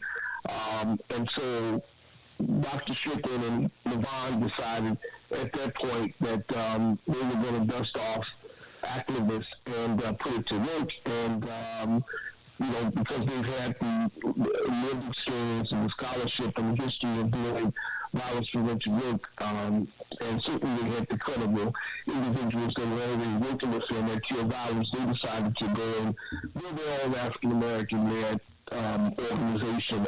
And yes, the Illinois State Black Caucus saw that. They knew that they were appropriating money every year millions of dollars to non-black organizations to do the work. And so the Illinois State Black Caucus, led by, at that time, Representative Chairman Justin Slaughter and Leader Jahan Gordon Booth, along with Emmanuel Chris Welch and others, decided, even before he became the Speaker, they decided that they wanted to begin to fund African-American-led organizations with the credibility to do violence prevention work. And so it wasn't enough that they said they were going to fund us. They said, well, now what we want you to do is go out in the community to help build the capacity of small community-based organizations, because that's what they hear. A lot of groups say that they're out there doing the work, but they're never able to get any funding. So our first year was last year, where we granted out $1.5 million in funding to community groups through a partnership with the Illinois Criminal Justice Authority, ICJA. That's where the money comes from. And so this year, when we went back for reappropriation, you know, they said, well, there wasn't enough money you guys granted out. We want you to grant out more. So this year we're granting out $2.5 million. That is a notice of funding opportunity, because these are quasi state and federal funds. It has to go through a NOFO process. So NOFO is the notice of funding opportunity. The grants will range from $50,000 to $275,000 max. You have to be an organization that's doing some work around violence reduction. You have to have a 501c3. You need to have a DUNS number, a CAGE number. All those things you can get if you go on to either the Illinois Department of Human Services website and put in GATA, GATA, and become GATA certified. Or in the remember, some people may already have DUNS numbers as 501c3s. But the good thing about that, if you call us, we will help you. That's the other thing. We are like an assist agency as well. And they won't let us be a fiscal agent for this grant, because it's hard to be the fiscal agent and the grantor. But we can function in that space as well, as helping organizations who need fiscal support and fiscal management outside of the ICJA process. So you can give us a call at 312-766-7145. Again, 312-766-7145. And someone will get back to you even today if you need assistance in just kind of directing you. And if you want to get the NOFO, for any of your listening audience who want to get the NOFO, it is acclivusinc.org. acclivusinc.org, O-R-G, and you click on the notice of funding opportunity. But you can check out our website and look at staff. I will be clear with you. I and Vaughn do not participate in judging any of these proposals. We've officially recused ourselves because we're in the community so much. So as people like Dr. Joseph Strickland, Dr. Lance Williams, Dr. Sherry Rifai, and others, and other external partners that we have looking at the proposals and scoring them. There's a metrics which is used to score them. You know, I think last year we funded some really good groups, like Girls Like Me. We had groups like the Youth Peace Center of Roseland. We funded Kids Off the Block and several other community organizations last year to do some work in the community. So we're looking forward to this year funding more organizations with this appropriation and really growing. And I would just say this, Maze, to your point about violence prevention, and I'll go back to, I know the Black Caucus gets a lot of flack, but you know, this year in the state budget, it's the RFP is not out yet, but I will say to you, this year, the state of Black Caucus, along with the governor, seeing that violence was at a preponderance that it was, and that recognizing it as a public health crisis. Shout out to Reverend Williams, who pushed the governor on that. They created the First Step Public Safety Act, where they created an Office of Gun Violence Prevention. It will become an undersecretary in the Department of Human Services, and it's $120 million that's been dedicated to it. $60 million of those dollars specifically is coming to the city of Chicago for various of programming. It's not just all street outreach. It's mental health services. It's workforce development training. And it's some housing dollars. But a lion's share of it, approximately probably about $35 million of those dollars, will be used for traditional street outreach and some other activities, and also to fund other community organizations and strategies, because it's not just about a one cookie cutter approach. It's looking at violence and taking a holistic approach. So it's everything. It's all type of programming. It's after school, it's workforce development, cognitive behavioral therapy. You know, it's some people need housing, and you have to properly triage the violent situation if you look at it. Obadeli, let me jump in real quick. No problem. So one of the questions that I saw out here, and I know we've got a lot of black organizations and a lot of people that are starting up. What do you do? Well, how do you all fund any startup organizations at all? And what if you're a new organization that's been in existence and you've got pieces and parts? How will you all figure out a way to work with those people as well? Yeah, I think we'll figure out a way to work with anyone. Like, so even last year, there were some folks who were really new in the space. I think we judge by, we were judged by your proposal. We ask you to submit, letters of reference. You got to have the basics, right? You got to have your charter, your state charter, your 501c3. You got to have, filed a 990. So if you may not have all those things if you just started, but we try to find ways to work with people or partner them up with other existing organizations, right? So that they can function in that space. But I think like anything else, especially being a black group, you know how this goes, Maze. You get a contract, and 90 days after they give you the first money, they're coming in asking for an audit on your financials. So we have to be, careful as well. But we've passed, I would say this to your point, we've passed successfully 2 audits in the last 2 years. And we've worked with some startup groups, so it's not an issue. I think that they should call anyone again who's thinking about this and getting involved and say, hey, I've been doing this work, but I've never got funded. So give us a call at 312-766-7145 or check out our website at acclivusinc.org.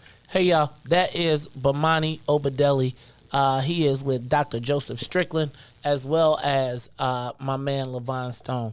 Look, you all saw a bunch of us together. You saw us with Mark Carter. You also saw us with Tyrone Muhammad as we called for the office of the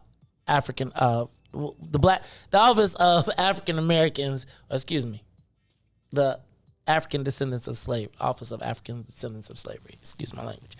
But what I wanted to do here is to again reinforce the collaboration. I spent a lot of time yesterday talking about the social service hustle, the access to funding, who's getting it. And one of the things that we talked about was the large white organizations or Latino organizations that have been given and granted the funds that have our communities fighting. Here is an opportunity. Yesterday I talked to Obadeli as well as Vaughn, and we got an opportunity and access to the funds. Now, they got to give away $2.5 million this week. So on their website, they have a notice of opportunity of funding, right? So y'all need to get on top of that, right? Go check out the site. If we know the people that are in play and that are looking to distribute the funds to black folks, I'm not going to fight them for putting all the work together that they've done over the years. But if there's $2.5 million and you got an idea and you want to get it funded, why not go to the black folks that have access to that funding? Now, I'm going to also say, man, all of us that have organizations, there's going to be $120 million. Everybody can go after that money. We don't have to climb over each other or fight each other to go after access to these dollars. But now that we know somebody that is passing out money, and they got a grant, $2.5 million, applications due Friday. If you got a plan, you got a program, don't talk about it, be about it. That's all. Ruthie, do you got a 501c3? I think we got it.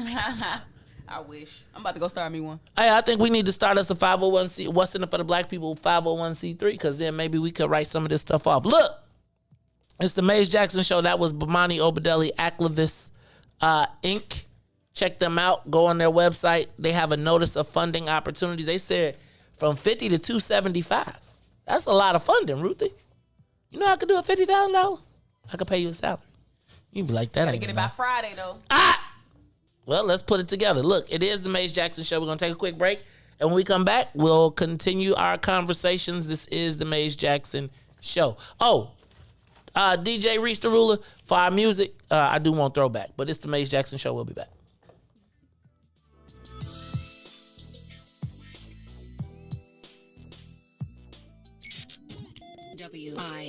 WIIFTBP. The Maze Jackson Show will be back after this break.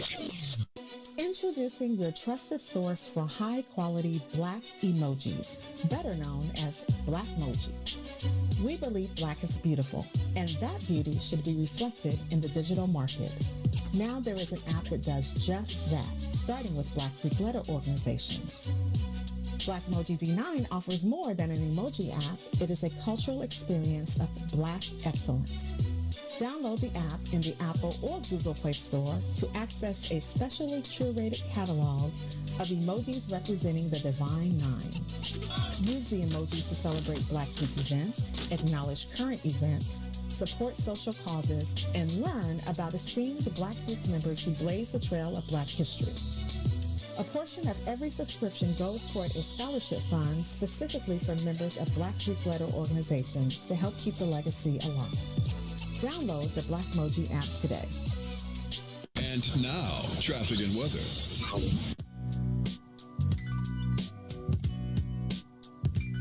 Good morning. What's in it for the Black People Media family? The time is now 7:39 a.m. and I am Reese the Ruler with your Chicagoland area sports, weather, and traffic update. In sports, White Sox back in action against the Kansas City Royals. Hits a 3-run blast in the 8th, and they lift the Sox past the Royals 5-3. Cubs at Wrigley against the Reds. Joey Bolito was too much as he homers twice, and the Cubs fall 7-4. On the traffic, in the Kennedy, O'Hare to the Loop, 49 minutes. Outbound to O'Hare, 64 minutes. On the Eaton, inbound from Deerfield to Exchange, 40 minutes. Exchange to Deerfield, 34. Eisenhower, Thorndale to the Loop, 66 minutes. Back out to Thorndale, 50. Stevenson, from I-355 to the Dan Ryan, 67 minutes. Outbound will be 37. On the Bishop Ford, from I-80 to the Dan Ryan, 40 minutes. 29 minutes to I-80. On the Dan Ryan, it is 20 minutes to the Loop, 15 minutes to 95th. On DuSable Lakeshore Drive, 55th to Jackson, 8 minutes. Jackson to 55th, 10 minutes. Randolph to Bryn Mawr, 8 minutes. Bryn Mawr to Randolph, 7. In today's weather, it is currently 73 and mostly cloudy. Today will be a high of 84 and a low of 72. I'm Reese the Ruler. Now here's Steve Huff with Throwback.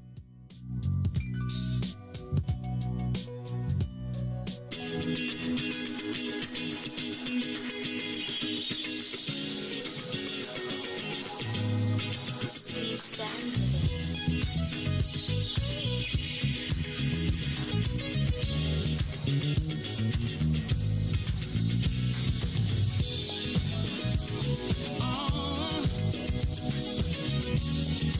Let's reminisce, yeah. Woo.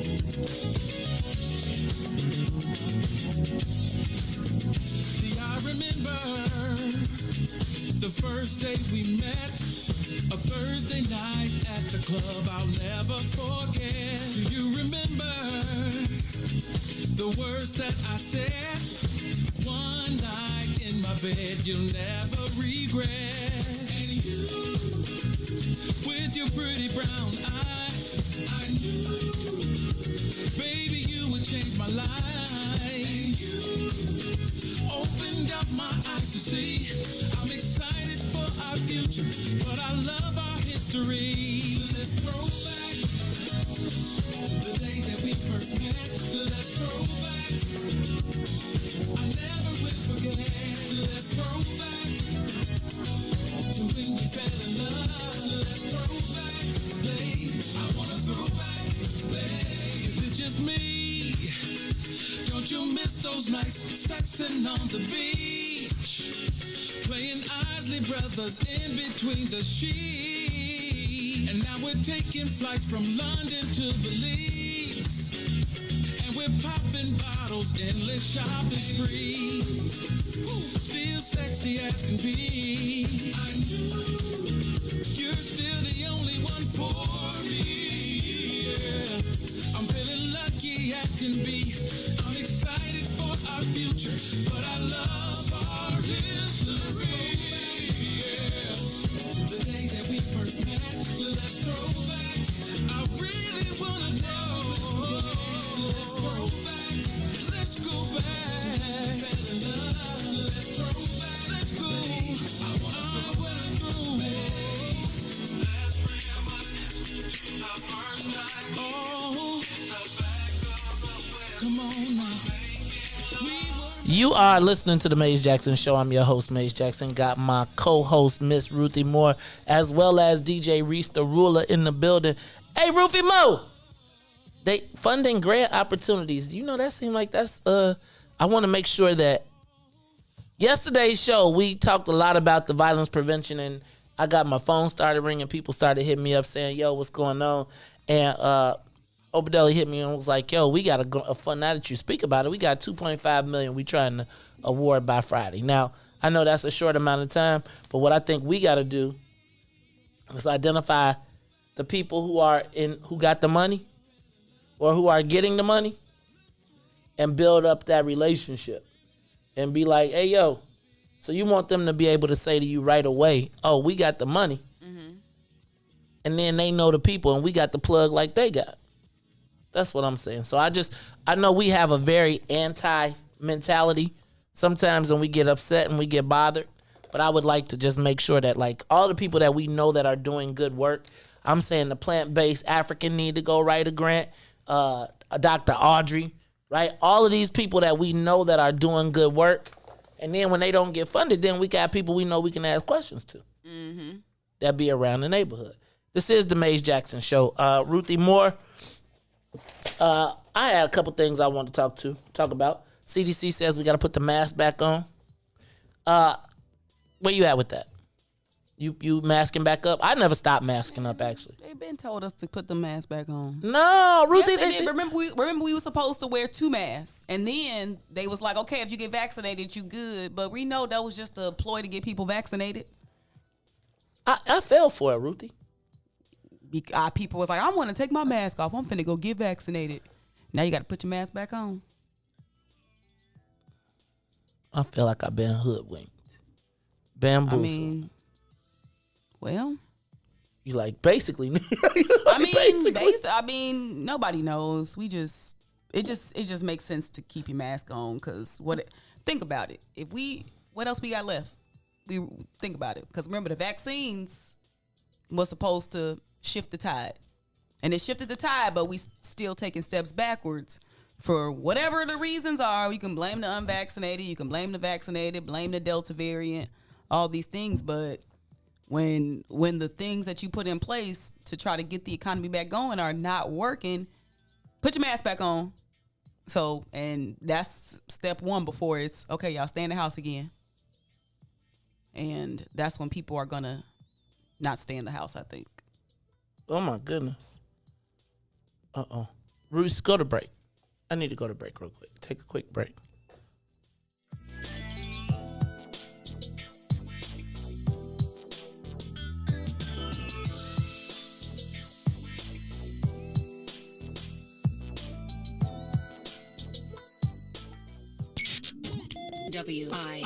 WIIFTBP. The Maze Jackson Show will be back after this break. Broken screen? Crash system? Are you in need of spyware or virus removal from your computer?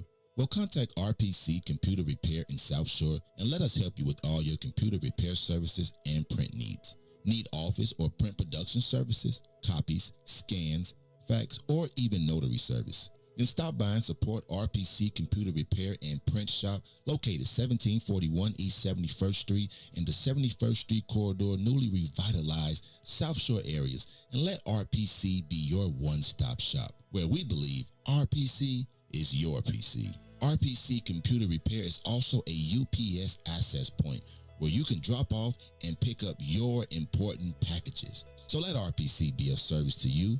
Call RPC Computer Monday through Saturday, 8 a.m. through 6 p.m. at 773-966-4457. That's 773-966-4457. Visit RPC at rpccomputeringinc.com for more information.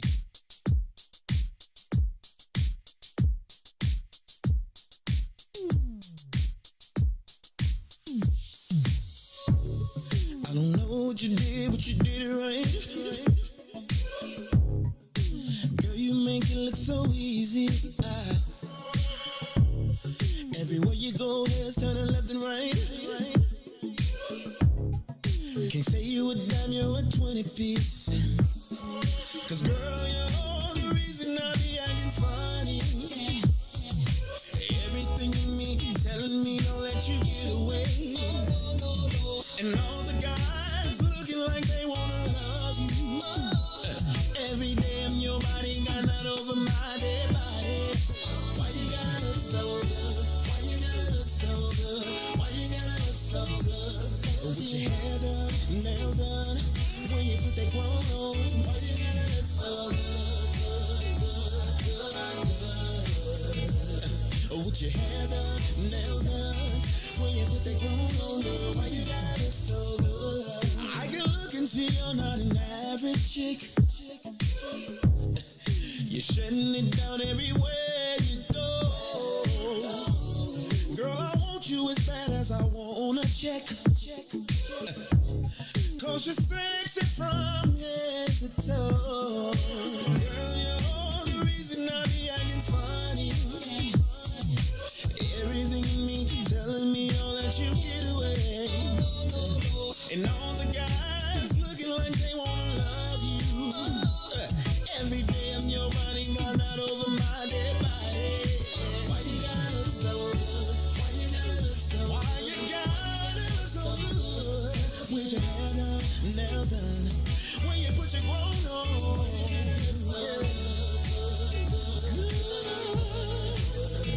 It's something about you when you put your grown on. When you're waking up straight out of bed, girl, why you gotta look so good? When you're at the job just taking a break, girl, why you gotta look so good? In the club turning up, why you gotta look so good? On the dance floor giving more, why you gotta look so good? Why you gotta look so good? Why you gotta look so good? Girl, you know you be killing them when you be getting your own woman on. Why you gotta look so good? With your hair done and your nails done, when you put that grown on, girl, why you gotta look so good? Girl, why you gotta look so good? Why you gotta look so good?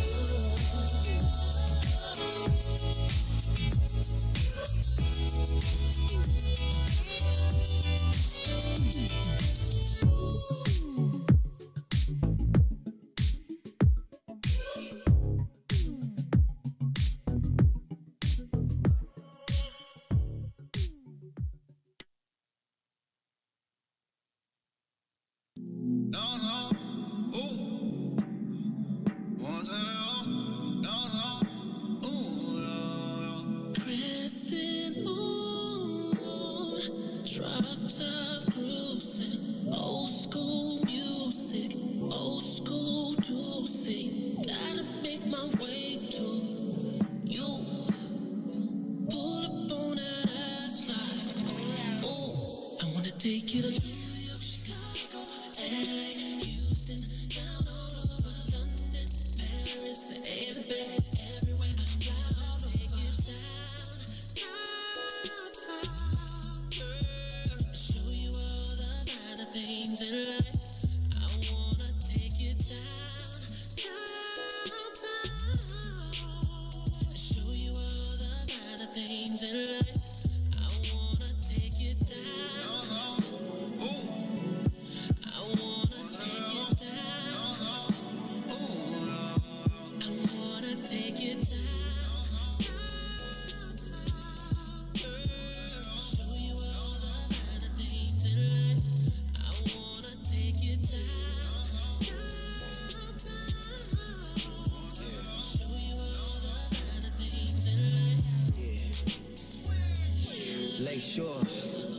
I made sure to make sure, yeah, that my place yours. Yeah. 28th floor, yeah. I had 8 thoughts, yeah. All 8 yours, yeah. Cake for dessert, but I ate yours. Take you to New York, Chicago, LA, Houston, down all over London, Paris, the A, the Bay, everywhere, fly all over. Your last boy couldn't hear what you asked for. Your last boy didn't even have. I'm gonna take you downtown, girl. Show you all the finer things in life. I wanna take you downtown. Show you all the finer things in life. I wanna take you down. I wanna take you down. I wanna take you down. I wanna take you down. I wanna take you downtown.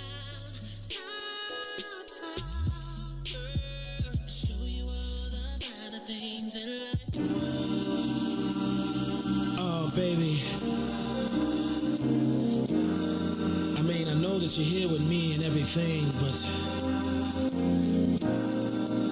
since you just left a few hours ago, I've just been going crazy. And I done come to realize one thing.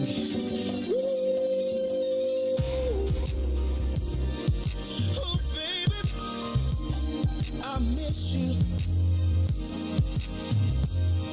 Yeah. Oh, baby, oh, darling. Whoa, whoa, oh. Your love must be some kind of drug, baby. Cause it just keeps on calling me. And I just You are listening to the Maze Jackson Show. I'm your host, Maze Jackson. Got my co-host, Ruthie Moore. I got a lot going on. It's a lot. Sorry about that. I apologize. All right, y'all. We are back, though. Ruthie Moore, my question. So I had this hour, I was going to talk about the CDC masking up. I think that I feel like they tried to give us a summer reprieve, and now they about to lock us back up. You think we going back in? Or do you think it's survival of the fittest? You know, I don't think we're going back on lockdown. I think they're going to do soft lockdowns. I think they're going to lock the venues down. I right? think they'll just amend the hours and put the responsibility on the businesses.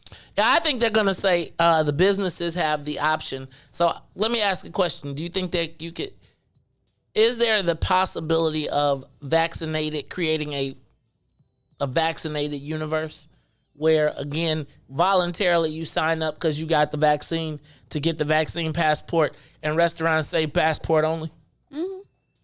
I think it's definitely possible. Can they tell you can't come to a restaurant or a venue if you aren't vaccinated? These are the same restaurants that can tell you can't get in if you got a do-rag on. Oh! So you know they can tell you can't get in.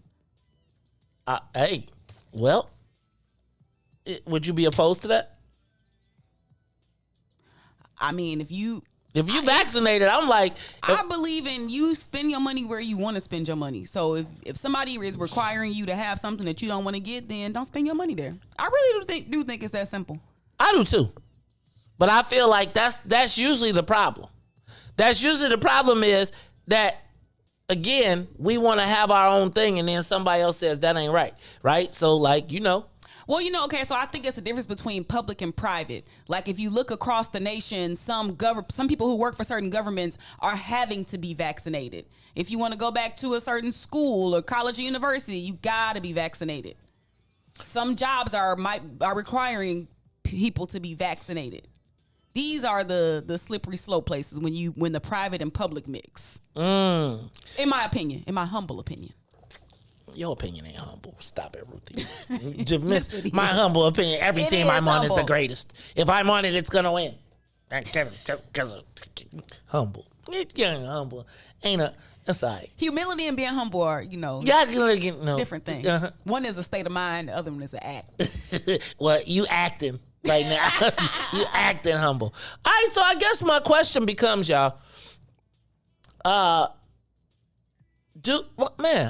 feel like the vaccine pass and vaccinated only is going to be a tool that is used. If they can't mandate it, that's fine that they don't mandate it. It's just you can't go to places that require it. Well, I think the first step in that is first you gotta turn the tide on a public opinion. Just like with smokers, somebody light up a cigarette on the sidewalk, enough people gonna walk past and be like, they gonna shame them. Okay, I got to do this real quick, Ruthie. Got to say, WBGX, thank you for being with us. We want to encourage you to come join us on the Maze Jackson page. You can get us on Facebook, YouTube, as well as Twitch and Periscope. But we want to thank you for watching and listening to us today on WBGX 1570 AM or on the TuneIn app. You can continue this conversation with us, though, on the Maze Jackson page on Facebook, on the Maze Jackson channel, or the What's in It for the WIIFTBP channel on YouTube, as well as Twitch and Periscope. Also, don't forget, we got our evening programming tonight, so you'll get to catch Chris the Critic. Don't forget Brian Foster with In the Zone, and DJ Reese the Ruler is not coming on tonight because they done sweated out the chairs from last week, so they trying to figure out what they could do to top that. They had a professional dater, Ruthie, and she had a price list, and like there was cuddles for $20, and it went all the way to. Never thought about that level of monetization. It was kind of crazy, Ruthie. I still ain't went back to look at it because it's too many comments that I was like, ooh. I'm just saying, like, paid companionship. Is it a thing? What? Yes. Really? Like, so even with the paid companionship thing, do you be like, yo, how does this end? The money, that's like she said, that like however much you pay is how much it is. You only pay to cuddle, you only cuddle, How much, like, what did she have a price list? I mean, she said it started about 200, something like that. So yeah, where does it end? Like hourly. Well, she said it can range. She said it all depends on the services that you want hindered upon you. So you can't get like a all-in one price for like just 3 hours. I mean, yeah, and shoot, really just 30 minutes. Just all you can do. All you can eat for 30. All you can get for 30 minutes. All right, we're not gonna talk about that. And there will be no version of that show tonight. But you'll be back next week. I'm trying to get y'all to broadcast it live from TP. Oh yeah, we working on that right now. I'm telling you, y'all should tell them to do a broadcast it live from TP. Toy could sell her toys. Y'all can have people dressed up in costumes. I'm telling you, if y'all told people to dress up for it, I bet you it would be a show. I can't do that. I'm scared of what people will show up in. So. I'm not. That's why we can't do it in the studio, because we ain't got enough plastic for the chairs. All right, this is the Maze Jackson Show. We're going to take a quick break, and then we'll be right back. Reese, we don't got to talk too long. Let's just get traffic news and weather, and then let's come right back. It's the Maze Jackson Show.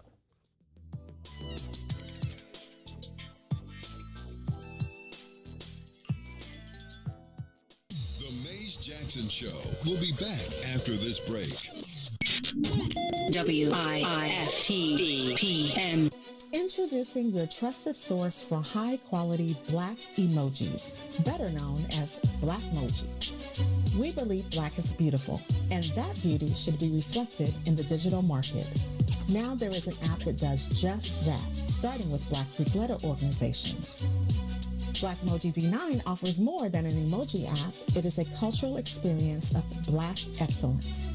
Download the app in the Apple or Google Play Store to access a specially curated catalog of emojis representing the Divine Nine. Use the emojis to celebrate Black Greek events, acknowledge current events, support social causes, and learn about esteemed Black Greek members who blaze the trail of Black history. A portion of every subscription goes toward a scholarship fund specifically for members of Black Greek letter organizations to help keep the legacy alive. Download the Blackmoji app today. And now, traffic and weather.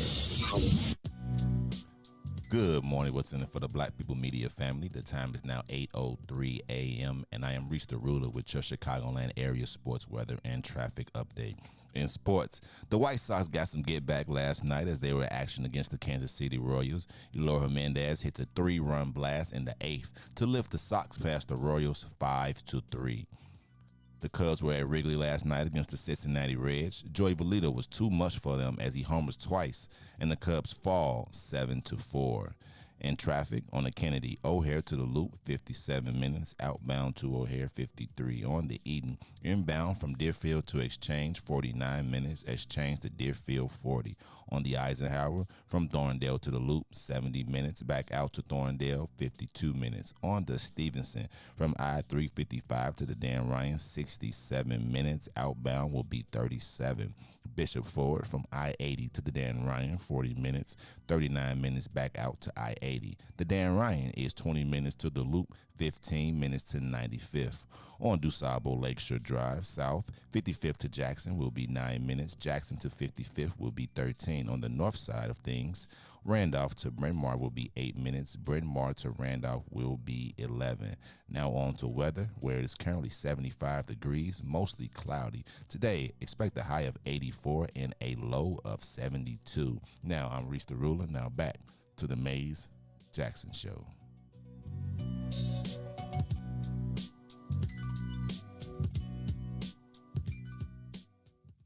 Back to the Mays Jackson Show. You are listening to the most dangerous show in the morning. This is What's in it for the Black People Radio. Mays Jackson. Mays Jackson, the most vociferous advocate for black people in the world.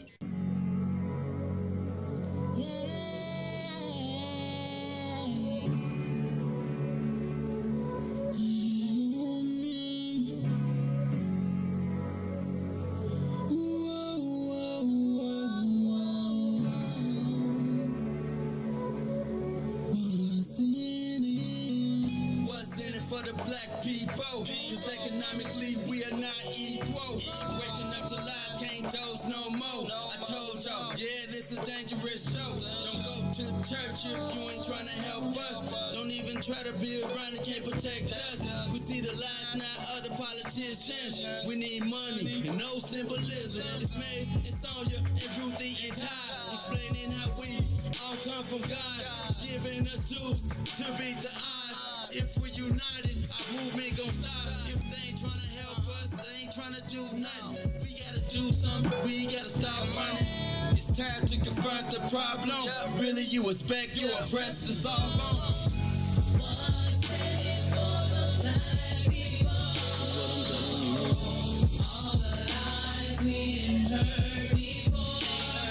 Time to pay attention. You gotta do more than listen.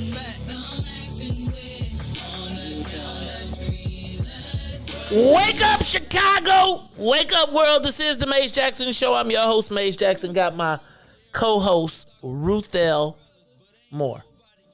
She's like, my name ain't no damn Ruthelle. I know. You like, I'm over it. I just let you go with it. You just like, I like Ruthelle. It sounds so country. How would you spell it? Ruthel. Whoa.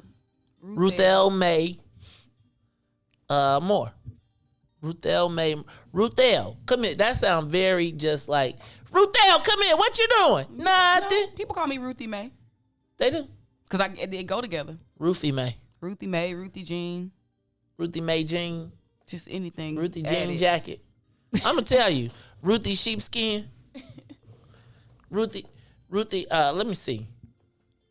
Ruthie with the locks. Do they call you Ruthie with the locks? There's not a lot of Ruthies, though.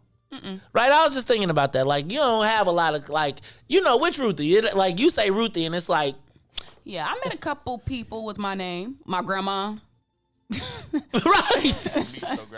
My grandma. And, you know, a couple people. Maybe, I know people whose name is Ruthie, but they've changed it to Ruth.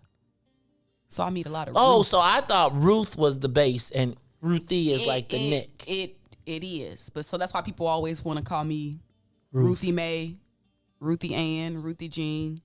because they think it's. But you're not Ruth. You're Ruthie. Ruthie May. No. Ruthie Jean. No.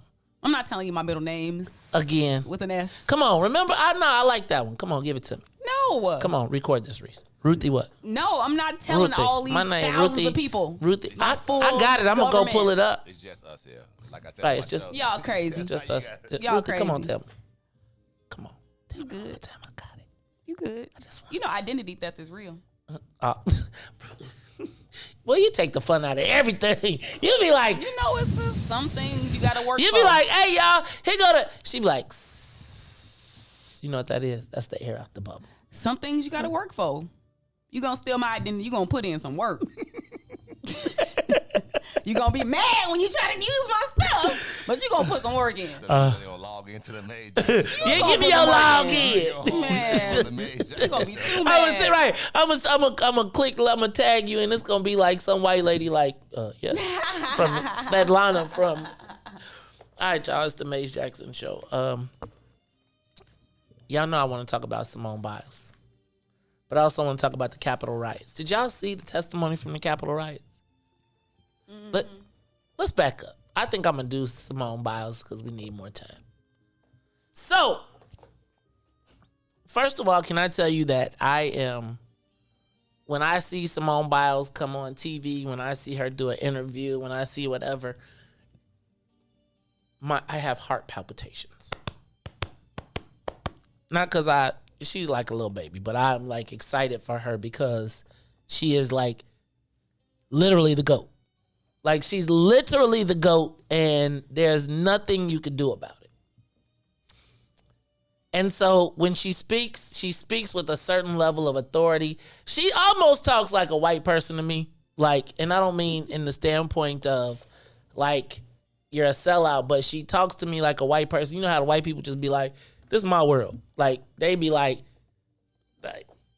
I'm the great, like white people have a different outlook on life and they just operate in a way. And I feel like Simone Biles, as the best in the world, especially in a white sport, gets to be like, she out-whites the white people and it drives them nuts. And I must tell you that her being the greatest of all time in a white sport just makes it that much greater. But I do think that they will use this as an opportunity to tarnish her legacy. And when I say this, yesterday she initially sat out of the team. She withdrew from the Olympic team and said she didn't feel right? She was not right inside. Then, and I thought like, okay, she's going to do it and drop the pressure and then just go after all of the medals on her own. Right? Then she just dropped out of the all-around competition. Now, I think she still has the ability to prove because she still can do all the individual contests, right?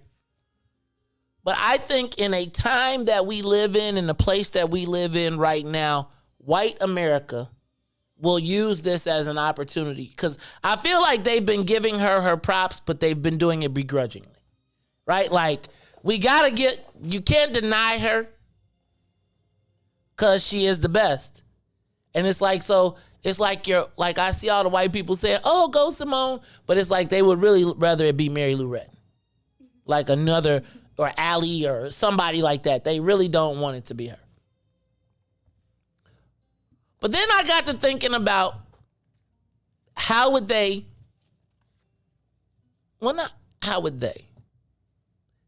I got to thinking about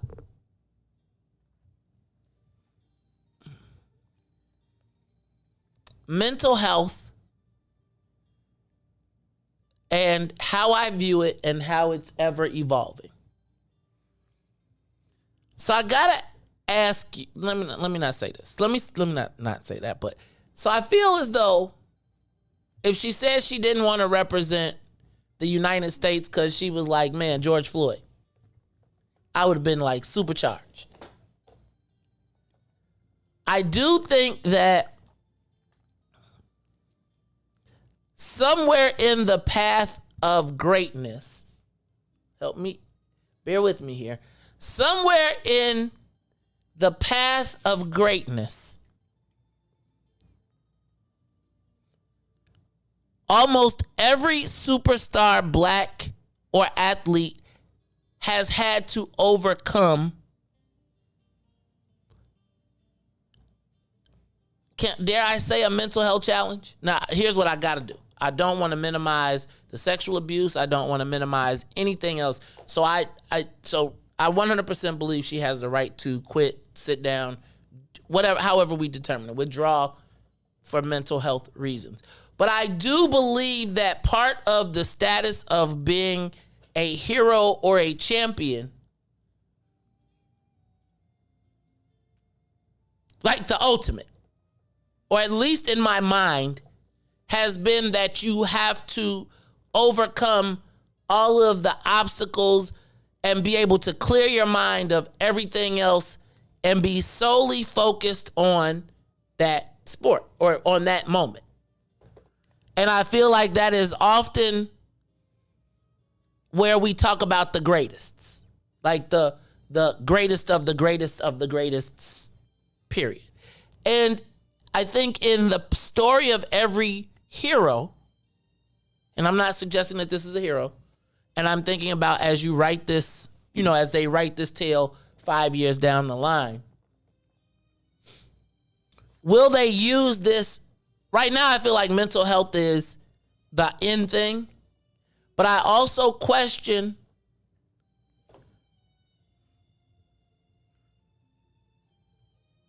the big game.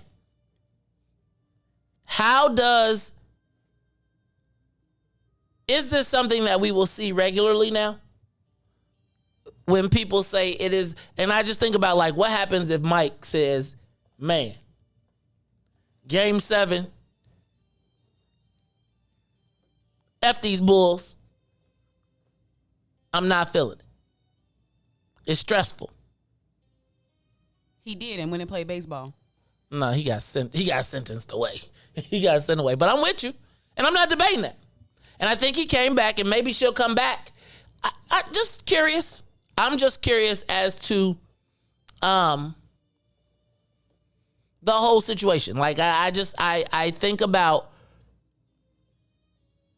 the story of our greatest athletes, and gymnastics is as important as you make it or unimportant as you make it. Just like any other sport is as important or as unimportant as you make it. But let's not forget that these sports are, we build around that. So I just am curious to your thoughts, to the thoughts of us, like, Maze. Go.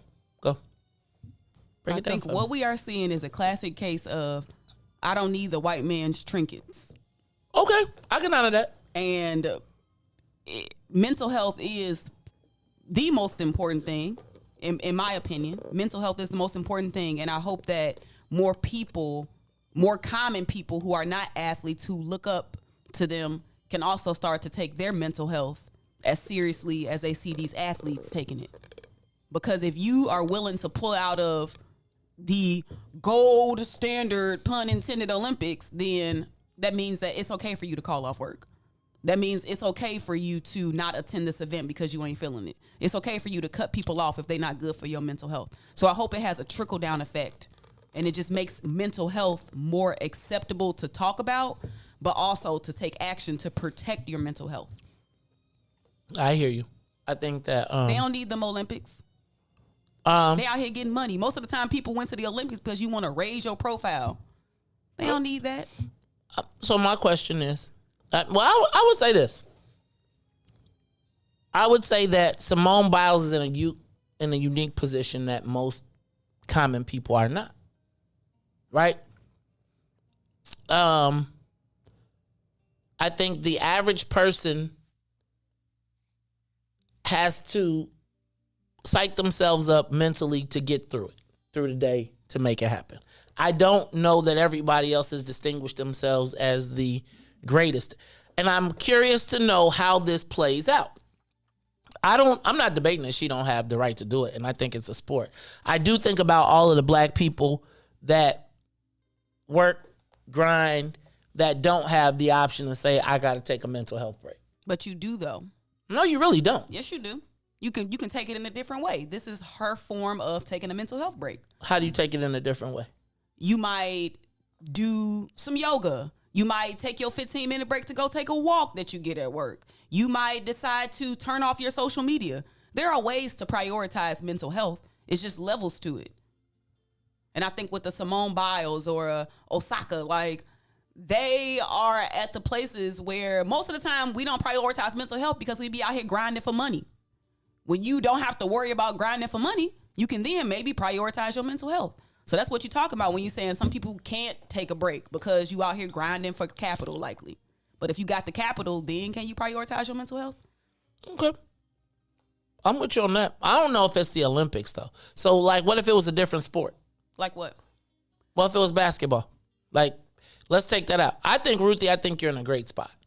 I am curious as to how this plays out. Think about the dude from the Spurs, the one who didn't play with the braids when they Kawhi. That was him prioritizing his mental health. People do it in different forms. Okay, I don't know. I hear you. I guess so. Should we expect this going forward? Like, do we think that? Yes, we should. This is another way to protest against the system. And that's really kind of how I see it. They're protesting against the system. I never thought of it that way. So I guess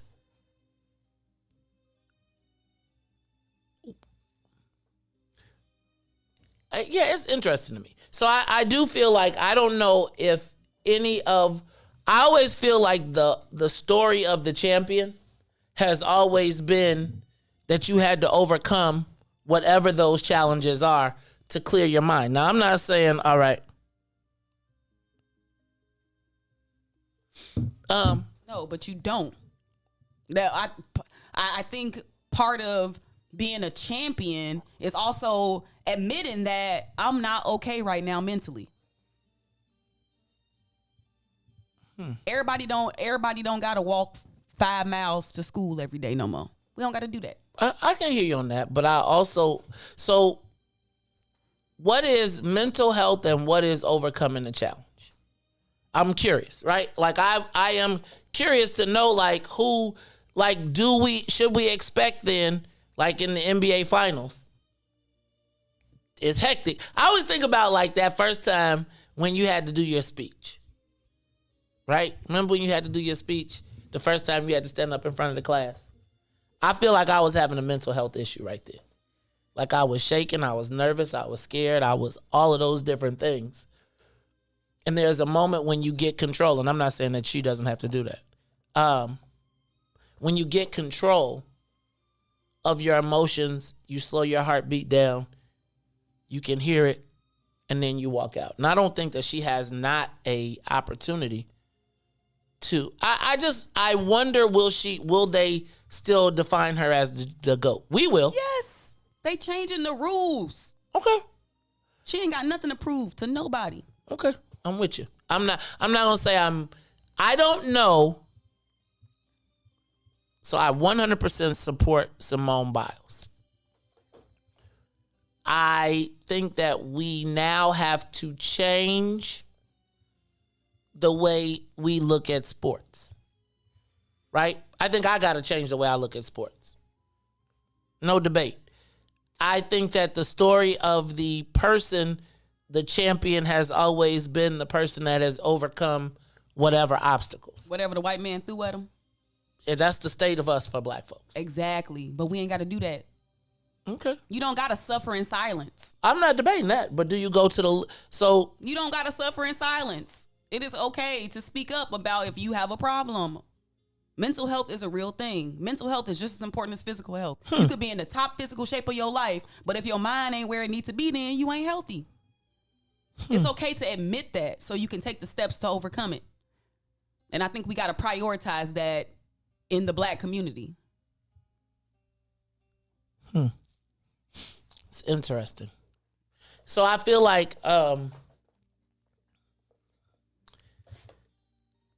have not completely gotten a grasp, and this is just me as Maze Jackson, on the whole mental health thing.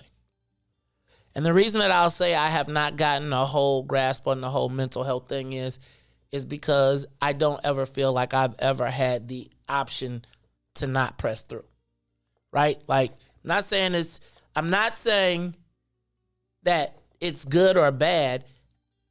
I just have, regardless of what has happened, I feel like I don't have the option to not keep going. My mental health, that's what? That's us. We are constantly in a proverbial grind. And Right. then we wonder why we die early. And we wonder why we got all of these chronic diseases. And we wonder why we can't get along with each other, why we be so stressed out, because we don't prioritize mental health.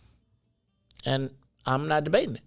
I'm going to say that I think Simone Biles is in a unique position in that she's in a space where a lot of black people are not. And I love the whole idea of prioritizing it. I always think of survival.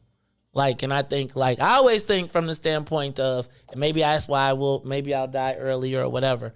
But I do feel as though, as a brother, I really don't have the option of having. Why not? Why not? Mm-hmm. Because really, no one really, no.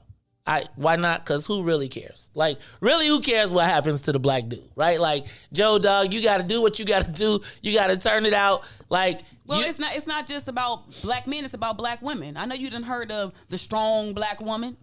No, you done heard about. I know you've heard that phrase all put together. It's the same. If you don't prioritize your mental health, then sometimes bad things can happen. I think, I'm not debating it. I'm not going to debate you. I do think, I don't know that I've ever had the option to. Why though? Why though? What do you mean, why do you feel like you've never really had the luxury of prioritizing your mental health? Well, because I got to get it. Because everybody else's physical health depends on. It's like the reality is everybody else's physical existence in some way, shape, or form depends on my ability to press through. So money, capital, got to bring home the dough. Got to have a place to live. Gotta eat. Capital. So once you eliminate that grind and that need and that hustle and that survival for that capital, then we look at, this is a luxury. Mental health is a luxury. Now, once I get past that need for the grind and the capital for subsistence, then I am on the need of the grind and the hustle to get ahead. Capitalism. Yeah, I guess it is. I don't know though that I think we got to find a healthy balance, because I got a feeling there's going to be a lot of people walking around talking about I quit. And what's wrong with that? Nothing until the rent is due. What's wrong with that? Nothing until the rent is due. Nothing until the rent is due and you're under the bridge. I am just saying, I'm not debating that. I come from a place where there was no concern for your mental health. And so you got to understand that as I'm listening to this, and I'm with you. I think it's a generational thing. And that's why my generation, we take mental health days. We do a thing called work-life balance, because there's a focus on making sure that your mental health is good. It is not easy living in this society as a black person. We all know this. We are in a constant state of grind, hustle, trauma, everything all at the same time. And if you do not prioritize your mental health, you will literally go crazy. I don't know. I don't know that I necessarily would go crazy. I'm gonna tell you, I'd be tired and I'd be ready to go to sleep. But you be going crazy. No, I don't go crazy. You be getting stressed out. I do get stressed out. But I believe that stress comes, much is given, much is required. Much is given, much is required. So I don't, and I'm gonna speak from the standpoint of a 50-year-old black man who wants to exceed the life expectancy. I probably have more mental health issues if I was not able to provide for me.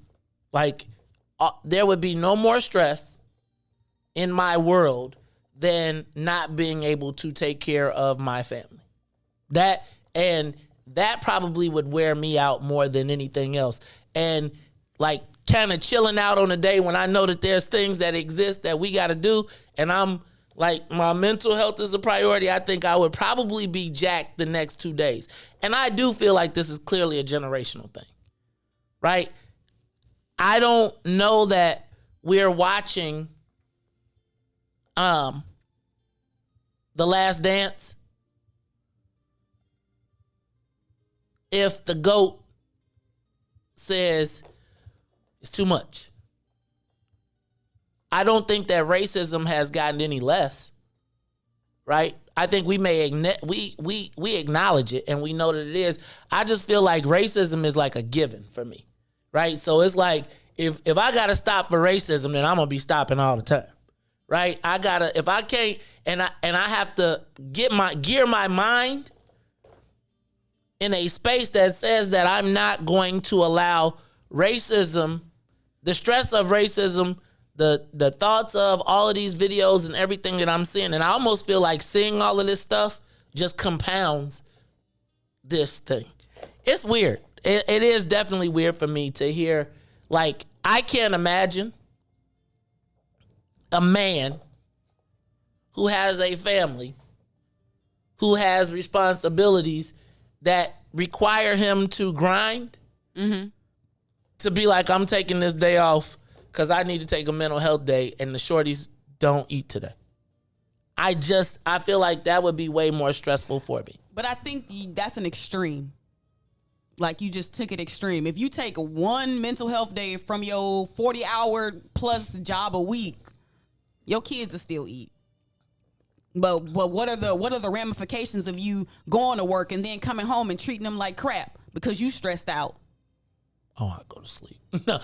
Okay, so now you're not spending time with your family because when you there, you mad. I don't know. I think I get some relief. So what's worse? Wait a minute. I don't think it's either or, though. What's worse? A stressed out daddy coming home, taking it out on the family. I don't think, though, that has to be the outcome. But you just gave me an extreme. Okay, I'll give you. The kids not eating. Okay. So I'm giving you the extreme of a stressed out daddy who ain't prioritizing his mental health, coming in and taking it out on the family. You're right. I think there is we should have mental health, but I am going to we should start prioritizing mental health. That stated, I don't know that it is. I think you got to get your mental health stronger. I don't think you get it by saying tap out. The first step is to admit that you got a problem. Okay. That's the first step. Okay. So on the highest stage of athletics on the globe, she's willing to admit that I have a problem. That is huge. That is far-reaching.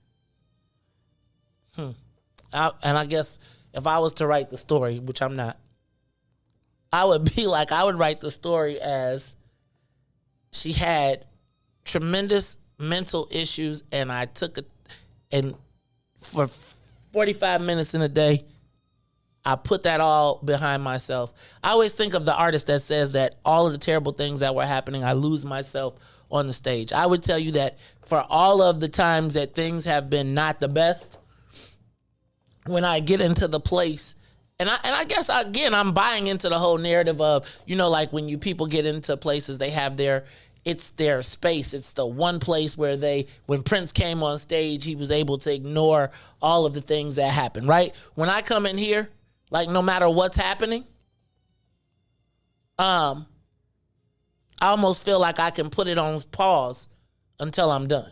I walk out of that door. And so and again, I think that we are rewriting the narrative of the superstar athlete. But can you put it on pause, or do you do it out of necessity? No, I don't. I put it on pause. I mean, I feel like one of the biggest cathartic moments I have every day is in this space. I feel like there is probably no place where I feel more in my element, where all of the troubles of the world mean less to me than probably when I'm sitting in front of the mic. And don't let me get on the roll, right? So I think that, again, this is much different. And even listening to you, and I'm listening to you, I guess my pushback is that this is like the world is changing in front of me, and I feel like you just get to be a first-hand experience, or me being able to talk about it, because I just don't know. And yes, black men have died from stress forever, and I didn't know that we had a past yet. I didn't. And I don't know that even with the acknowledgement of it, I almost feel like the moment I let my guard down to say, okay, I am taking this mental health break, it means that my force field came down, and now I got equate it with weakness. No, I don't necessarily equate it with weakness. I equate it with letting my guard down and then having to build it back. It's like when you... That's weakness. No, I don't think... You equate it with weakness. No. It is in a way, but I understand what you're saying. But like, you know how if you put up... no time, like I got no time to really cry about this. 'Cause after I cry about it, I still have to really do something. Have you ever like sprained an ankle and you kept your shoe on, and as long as you keep your shoe on, you straight? Mm-hmm. Yeah. But the moment you take your shoe off, you blow up, and now you crippled. Now you gotta lay down. Now you can't go nowhere because that bad boy. But if you'd have kept your shoe on. But think about this though. Eventually you got to take that shoe off, and now because you didn't take that shoe off, you had to overcompensate using your other foot, and now your other foot got problems, and now you got back problems too. So I say this is what I say. I get to the place where I could go sit down, right? I'm just not taking it off till I get to my space. And my space is at 5 o'clock when I sit in my chair with my cousin. But that is you prioritizing your mental health in a different way. Maybe you don't do it on the world stage because you don't want to appear a certain way. It's about perception. Who cares what people think? What people think about you if you prioritizing your mental health? It is not a sign of weakness. It is not a sign that you ain't got your stuff together. In fact, it's actually a sign that you are probably in a healthier state of mind than most people. If you can admit to say, you know what, I need a break. Give me some time. There's nothing wrong with that. I can give you that, but you can't do it at the Olympics, right? Like, I'm just saying. Okay, so this is me. This is me. I'm cool with all of this. 100%. 100%. Because, if you ain't got it together and you feeling some kind of way, real talk, we out here trying to win a championship, right? And I love you and you prioritize and you got all of that, but we are somewhere in this joint a team. And I got gymnastics is individual, but they got a team thing going. So for me, if you feeling iffy, and you the anchor, like, cuz, sit it out now. Don't get me to the thing. Don't have me put all my weight on this person, right? And if you don't want to be the chief, right, I'm cool with that. I'm 100% cool with that. I do think, again, if Patrick Mahomes, Tom Brady on Super Bowl day is like, I got the jitters. I am the GOAT, and I'm feeling I feel all the pressure of the world. It's like, Ma, you came to the big. That's why you get paid the big money. Cause all of that comes into the compensation of. That's why you sew this stuff on your shirt, right? Like you can't sew GOAT to me on your joint and then be like, time out. You got to do that, and then on Monday. You be like, man, this was crazy, and I'm never doing this again. I just don't know that you get to the game. You get to game 7, and you like, I mean, think about how they did Scotty with the whole, like, look at Michael Jordan. So, I'm not tripping. She has every right because they don't own her or her body. Exactly. But my point is, exactly, if you don't think you got the wherewithal, don't.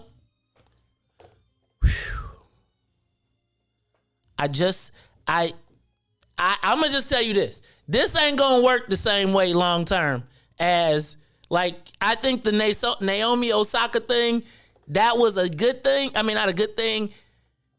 Just know that all the people that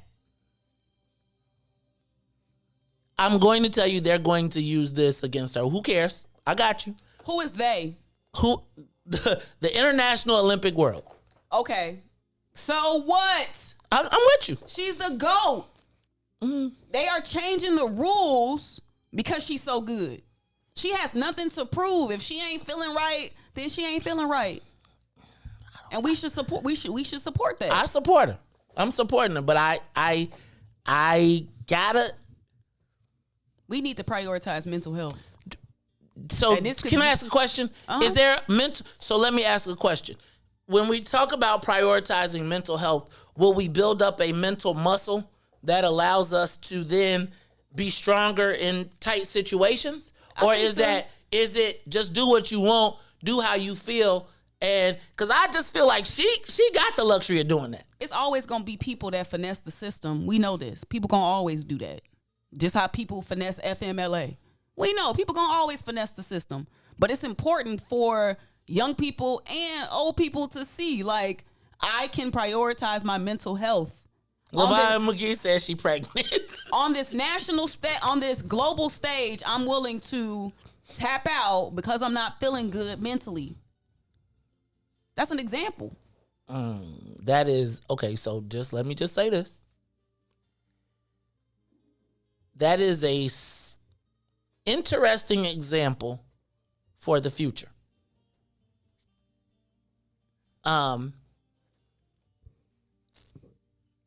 Perhaps,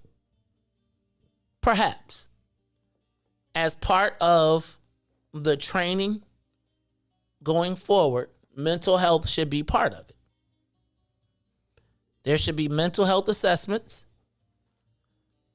all throughout the process. She go to therapy. She talked about that. She attends therapy regularly. No, I'm not debating it. For me, if I'm a teammate, I got you. I'm with you. I do wish that maybe y'all would have came to this conclusion earlier. But what can I say? Who am I to tell you? I do think that part of being the GOAT, and she's the GOAT because she had it all the way up until the point. Now, I think if she never would have even got in these Olympics, there would be no question. And I'm saying that there's not questions on her GOAT status. I guess my question is, is mental toughness still a thing in sports? Mental toughness and mental health, I think, are two different things. And explain that to me. So I think that sometimes Black people, we have the ability to be super resilient and we push through. Not because we want to, not because it's the best thing for us, but because we have no choice oftentimes. So when you have choices, guess what you do? You make the best choice for yourself. And most of the time we push through because it's the pursuit of capital. She don't need the money. She's set for life. So when you remove the need for that grind for capital, then you're able to make different decisions. I don't think it does not make her weak because she chose to step out. I think it actually makes her pretty strong because given the choices that a lot of us have to make, a lot of us would choose to stay at home today because we don't feel like going to work because we just ain't feeling it mentally. But again, we have to be resilient because the pursuit of capital and us needing to pay the bills. That's what drive a lot of our decision making, especially when it comes to mental health. Yeah, I'm all the way lost. This is the Mace Jackson Show.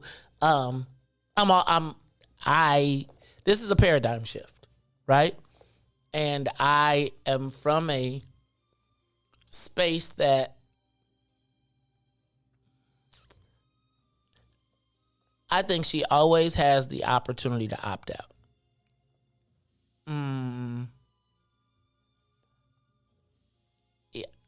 I don't know. What about Kawhi? You like the NBA.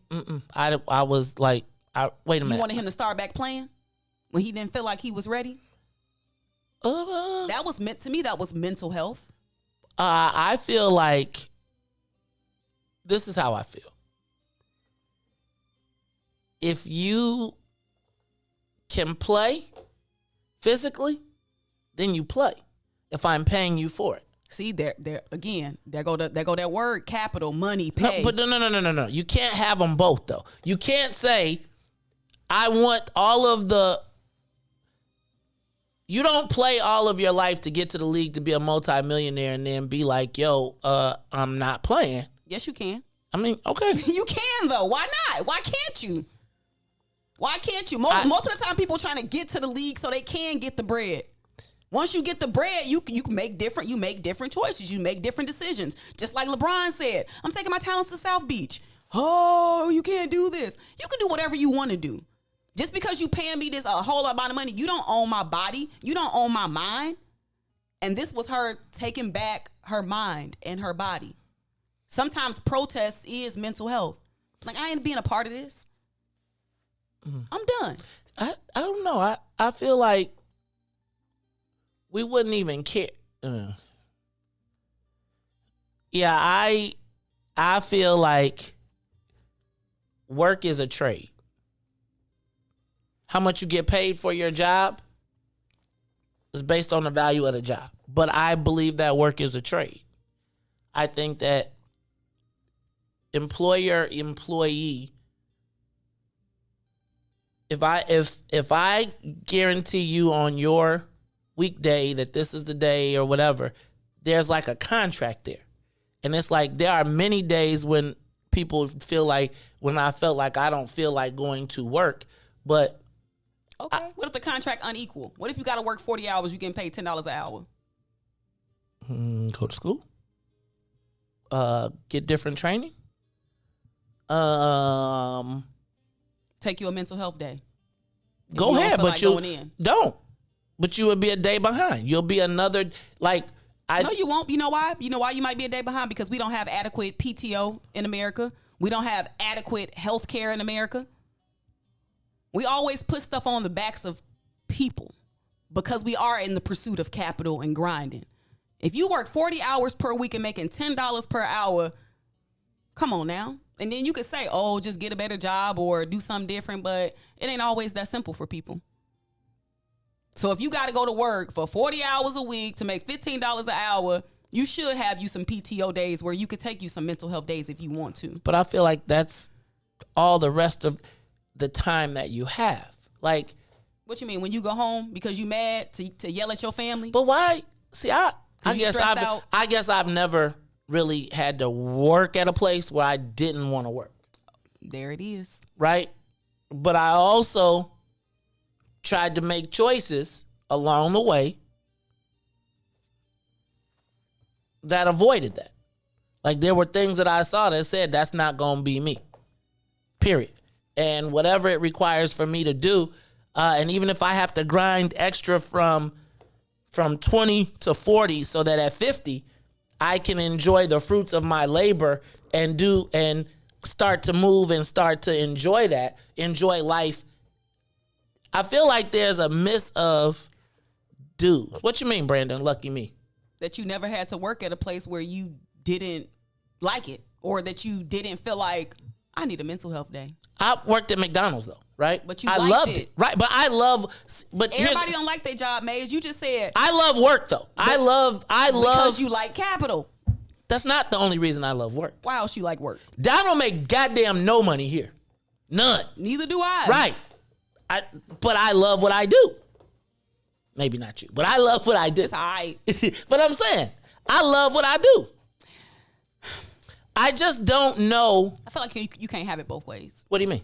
If work is the exchange of, you said work is generally the exchange of capital. Uh-huh. And so if you working somewhere for free, then what are you getting out of it if it's not capital? What do you get out of coming here doing this every day that makes you love it if it's not the exchange of capital? The same thing that I get when I put Legos together. The same thing I get when I put a puzzle together. What's that? a sense of accomplishment, a sense of satisfaction. In this case, providing a service that I believe is much needed for our community. It's a passion then. Okay. So I think that's a different mindset than somebody who gotta go But when to I work. worked at McDonald's, But you liked it though. but my point is, somewhere you've got to earn your keep some way. You don't just get free space on earth. So I always applied the same amount of time that it takes to apply for a job at McDonald's is the same amount of time it took for somebody to apply at a job at Chess King. Now, if you choose to apply at Chess King because you don't, or at McDonald's because you, one, either don't have the skill set, or two, didn't think that that was available to you, then I'm sorry. But I do think that there are a level of jobs at every level where you got to find out where you fit in. Now, what we have been taught in our lives is take any job. I've always been of the philosophy that everything I do is something that I love, so that when they take away the capital, I still am happy to do it. That's just been and I don't, there is something about me that says that I don't want to just be sitting around being lazy, not doing anything. Or let me not say being lazy. Let me say, I feel like I want to be progressing all of the time. So also taking a mental health break that's progress too. I feel like I just took a mental health break. I don't know that maybe my thing here is timing. Again, if I feel like I'm feeling a certain kind of way, I'm going to call you and say, look, y'all, I'm not going to jag everybody's shot. I'm not going to eat up a spot that somebody else who maybe is much more prepared would do that. I was telling you earlier about my son in basketball. And there was a point this weekend when they were down 20 points. Yeah, they was down 20 points. I know, Ruthie, if you'd been on the team, they would have been up. But they was down 20 points, and I could see their shoulders, right? I could see the loss in their shoulders, right? Like they were just walking, they started going back and forth, etc. And it would have been very easy for them to stop.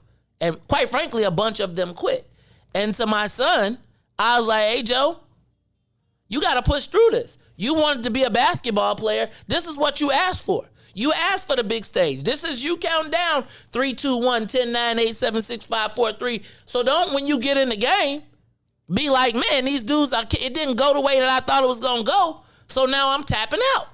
Nah, dog, you got to play through to the end.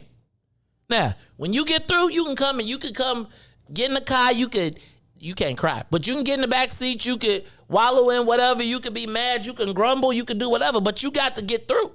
You as a black man, and that ain't even as a black man. As a man, you took a challenge upon. You set up about to take this challenge. You may not ever go back again, but you got to finish, cuz. Perseverance, I understand the equivalency, but sometimes perseverance through mental health issues is not as easy as persevering through an athletic competition. And yes, you can learn some of those same skills of resiliency, and, just that grind by playing sports. And, you can equate that to, some things that you need to push through in the real world. But mental health issues can be debilitating. Like it's not always about sports. Mental health issues are mental health issues. And I just don't think that, I get what you're saying about being a champion and being a GOAT and all of this. But no, if you need a break, take a break. There's strength in admitting that I need a break. And I get what you're saying about, well, you on the team and you're quitting on the team and da-da-da-da-da. Hey, Ruthie. Kankakee 3. Y'all in the fight. Y'all going to downstate in the 1As. Mm-hmm. Right? Everybody's like, Ruthie, we need you to save us. Ruthie. Pressure is on. Mm-hmm. like my daddy said, sometimes you could be a champ or you could be a chump. But if I say, you know what, my mental health is suffering, okay, then you might say I'm a champ. Some might say I'm a chump. Depends. But I just think that the Olympic stage is a very, very huge venue. And I think it's a protest. It's a mental health protest. It's a protest against a system in which she ain't going. Okay, so what is she not going for though? Just tell me what. That's the part I'm like. So I'm not inside of her mind, but what she's not going for is that strong black woman myth. How about just bomb ass gymnast myth? That she has she said feel like I got the weight of the world on my shoulders. She has nothing to prove. I guess she already to go. Ruthie, they got moves named after her. Ruthie, I'm with you on that. So if she don't flip another day, she good. So, at the point in which I guess you can't. This is me. I'm not tripping. Yes, I am. I just don't think you sold a goat on your joint. And it's like, I'm just not used to. She been there, done that. She ain't got nothing to prove. You know how you said that I don't have nothing to prove to nobody no more. Mm-hmm. Okay, you just Simone Biles of this. Don't be naming me after no girl. And I don't. Yeah, I said I don't have anything else to prove to anybody else but myself, and that's why I'm competing now with myself. Right? Okay, that she is too. Yeah, I don't know. She competing with herself. I just think that it's like you in the game, you talking smack, and then you be like, I quit.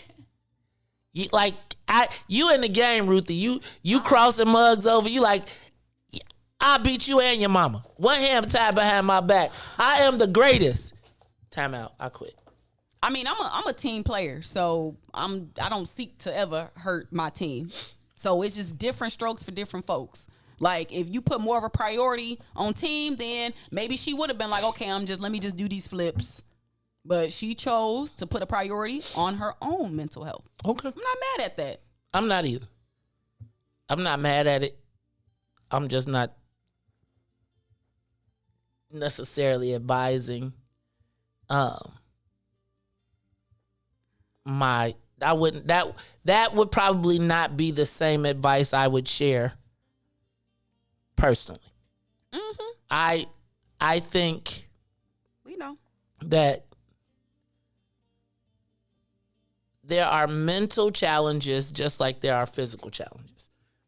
I would tell you that mental challenges and mental health challenges to me are different things. So you saying she's like mental health can be a debilitating thing. Depression, that's real. Some people can't even get out of the bed in the morning. What you mean they can't get out the bed? How can you not get out the bed? Depression is a real thing. And so the floor is cold or something. A mental challenge is, do I remember each of my flips I got to do? A mental health challenge is I don't want to do any of this right now. I don't even want to take a shower. I don't want to do any of these things. Mental health challenges are real. So that's why I never seek to minimize people's mental health. So I ain't gonna minimize it. I guess I just I wish that's why we got to start. We always talk to just push through. That's what they tell us. Push through. No, I'm not about to go in. I'm not going to work today. I don't feel like it. I don't feel like it. I don't want to sit in these meetings with y'all today. I don't want to sit here and have to banter and ask you how your day was. They just had a knee on George Floyd's neck. Do you think I want to come in here and talk to you today? No. That's making a conscious decision of taking a mental health day. Now, yes, there is luxury associated with being able to take a mental health day because you likely got to have the PTO, you got to have the time, blah, blah, blah, blah, blah. But mental health should not be a luxury. And that's the problem, is that mental health is a luxury. but it shouldn't be. Whew. I'm just telling y'all.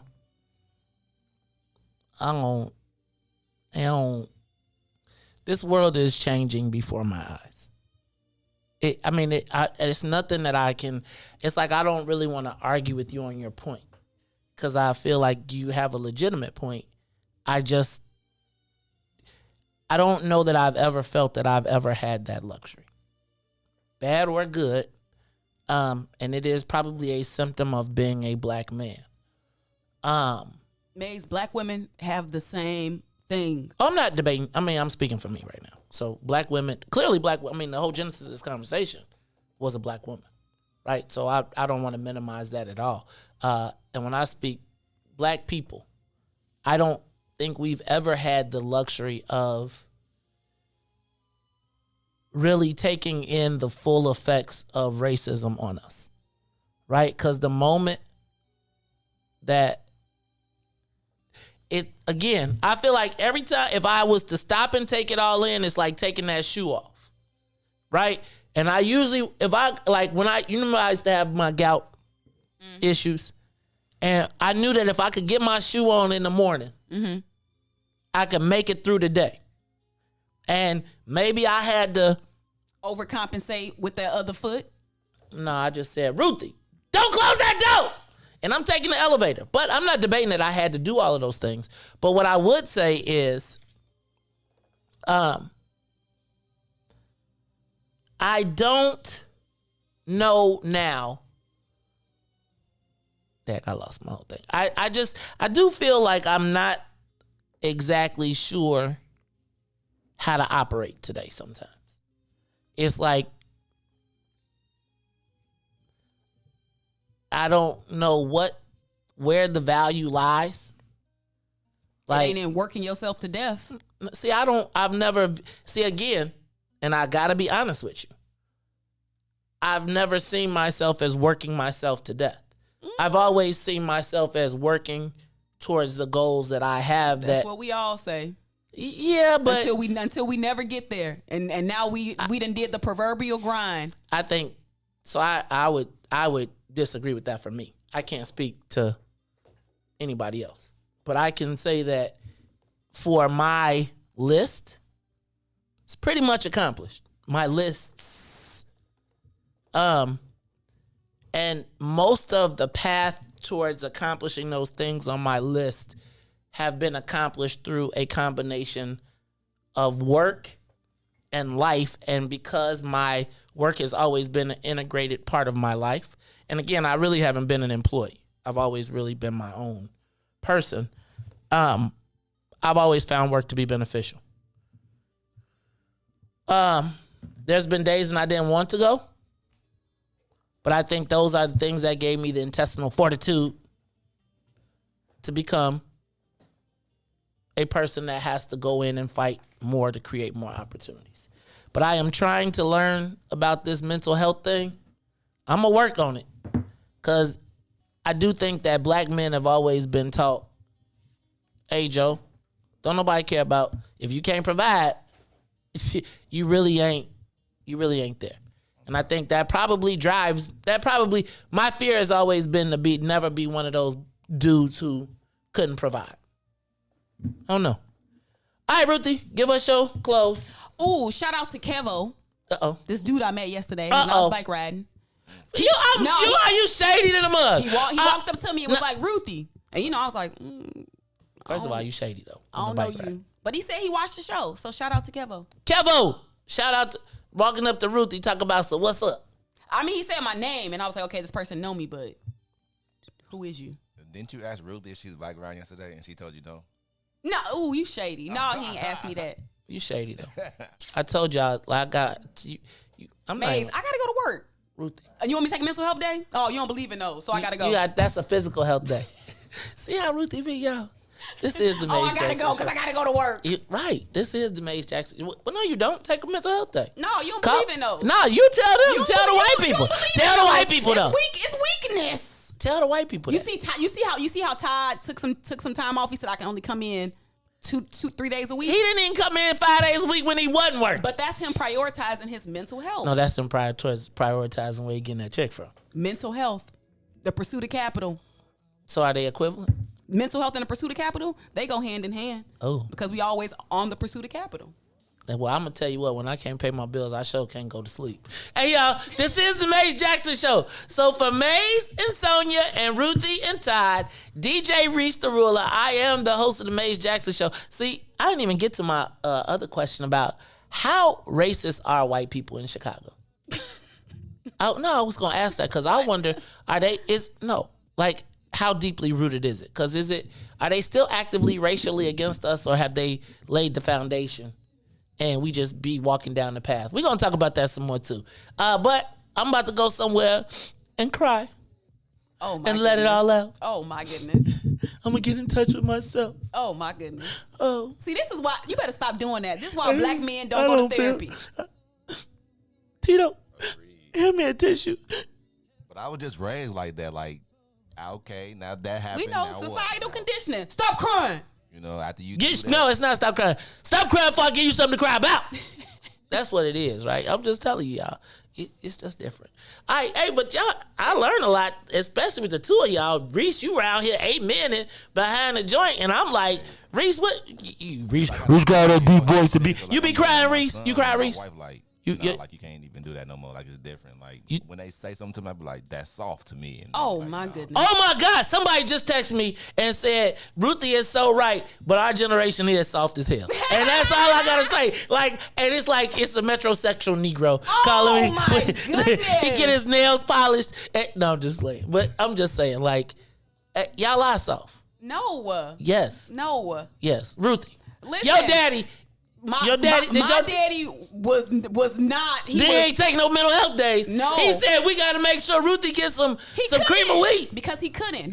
But let me tell you something. That's why I feel good about being able to take mental health days, because it's people before me that had to grind and work that couldn't, and my daddy did that. My so daddy, I love when black girls be like, my take daddy. a mental health day. So let me ask you. You doing all this so you can grind for your kids and your family, so that if they need to take a mental health day, they are in a position where they don't have to go work at that job when they not mentally feeling it. But when they call me and be like, Dad, I don't want to go to work today, I'm like, did you think this grass gonna cut itself? So anyway, Ruthie, was your daddy? Right. No, you not.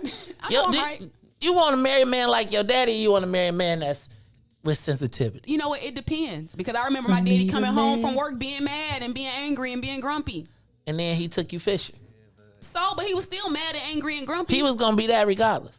No, he wouldn't have been if he didn't have to go in and deal with the white man trying to tell him what to do. Right. When he, you know. Y'all was his brightness, though. Well, come home and be nice. Don't take out the stress of the world on your family. Prioritize your mental health. Don't take it out on your people. That's the problem. Y'all be wanting to take it out on people around y'all. Why ain't these dishes washed? Because you ain't got no damn shoes on. Why these dishes ain't washed? I've been at work all day, and you been in there doing nothing, and you ain't washed the dishes. You ain't washed the dishes? That ain't the white man. That's you ain't washed the dishes. Y'all somebody's daddies. I can tell. Look, man. Wash them dishes. You got one job. You have 3. You ain't paying no rent in here. Oh, my God. Right. You have 3 jobs in this month. I gotta go to work. Well, we gonna get you a mental health day in there somewhere. Oh, here you go. We gonna make sure you get some mental health. Look, in the pursuit of capital, if you just pay me for doing this, then I won't have to leave here and go to work. Hey, listen to y'all. Did y'all hear that? Ruthie said if we could pay. Hey, y'all. So everybody out here talking smack. Go ahead. Let's get Ruthie a salary about this. Let's earn our keep. Y'all ready? Because, then it would be great if we could all make some money. Maybe we should make it subscription-based, Ruthie. You think if we made it subscription-based, people would still subscribe, and then we could just split it monthly, and then we could all have a salary? Agreed. All right, y'all. It's the Maze Jackson Show. So for Maze and Sonia, Ruthie, and Todd, I am the host. Oh, and DJ Reese the Ruler. I get a benefits package, though, with mental health days, though, right? No. Nah, if we pay you a salary, let me tell you, if I pay you a salary, ain't no mental health days. Look, next thing you'll be talking about some FMLA. This the problem. Soon as they get the job, then they be talking about, I got FMLA, my back, my neck, and then they be pimping you, and then they be like, I need a transit reimbursement. See this? So So you need to apply for the grant. You need to go apply for the Activist grant. Look, y'all. Hey, maybe we could apply for the Activist grant and get you a salary. Hey, y'all, this is the Maze Jackson Show. So, for Maze and Sonia, Ruthie and Todd, DJ Reese the Ruler, I am your host, asking every single day, what's in it for the black people? Mental health days? And if you don't like it, you can still tell them. Maze said, we out of here.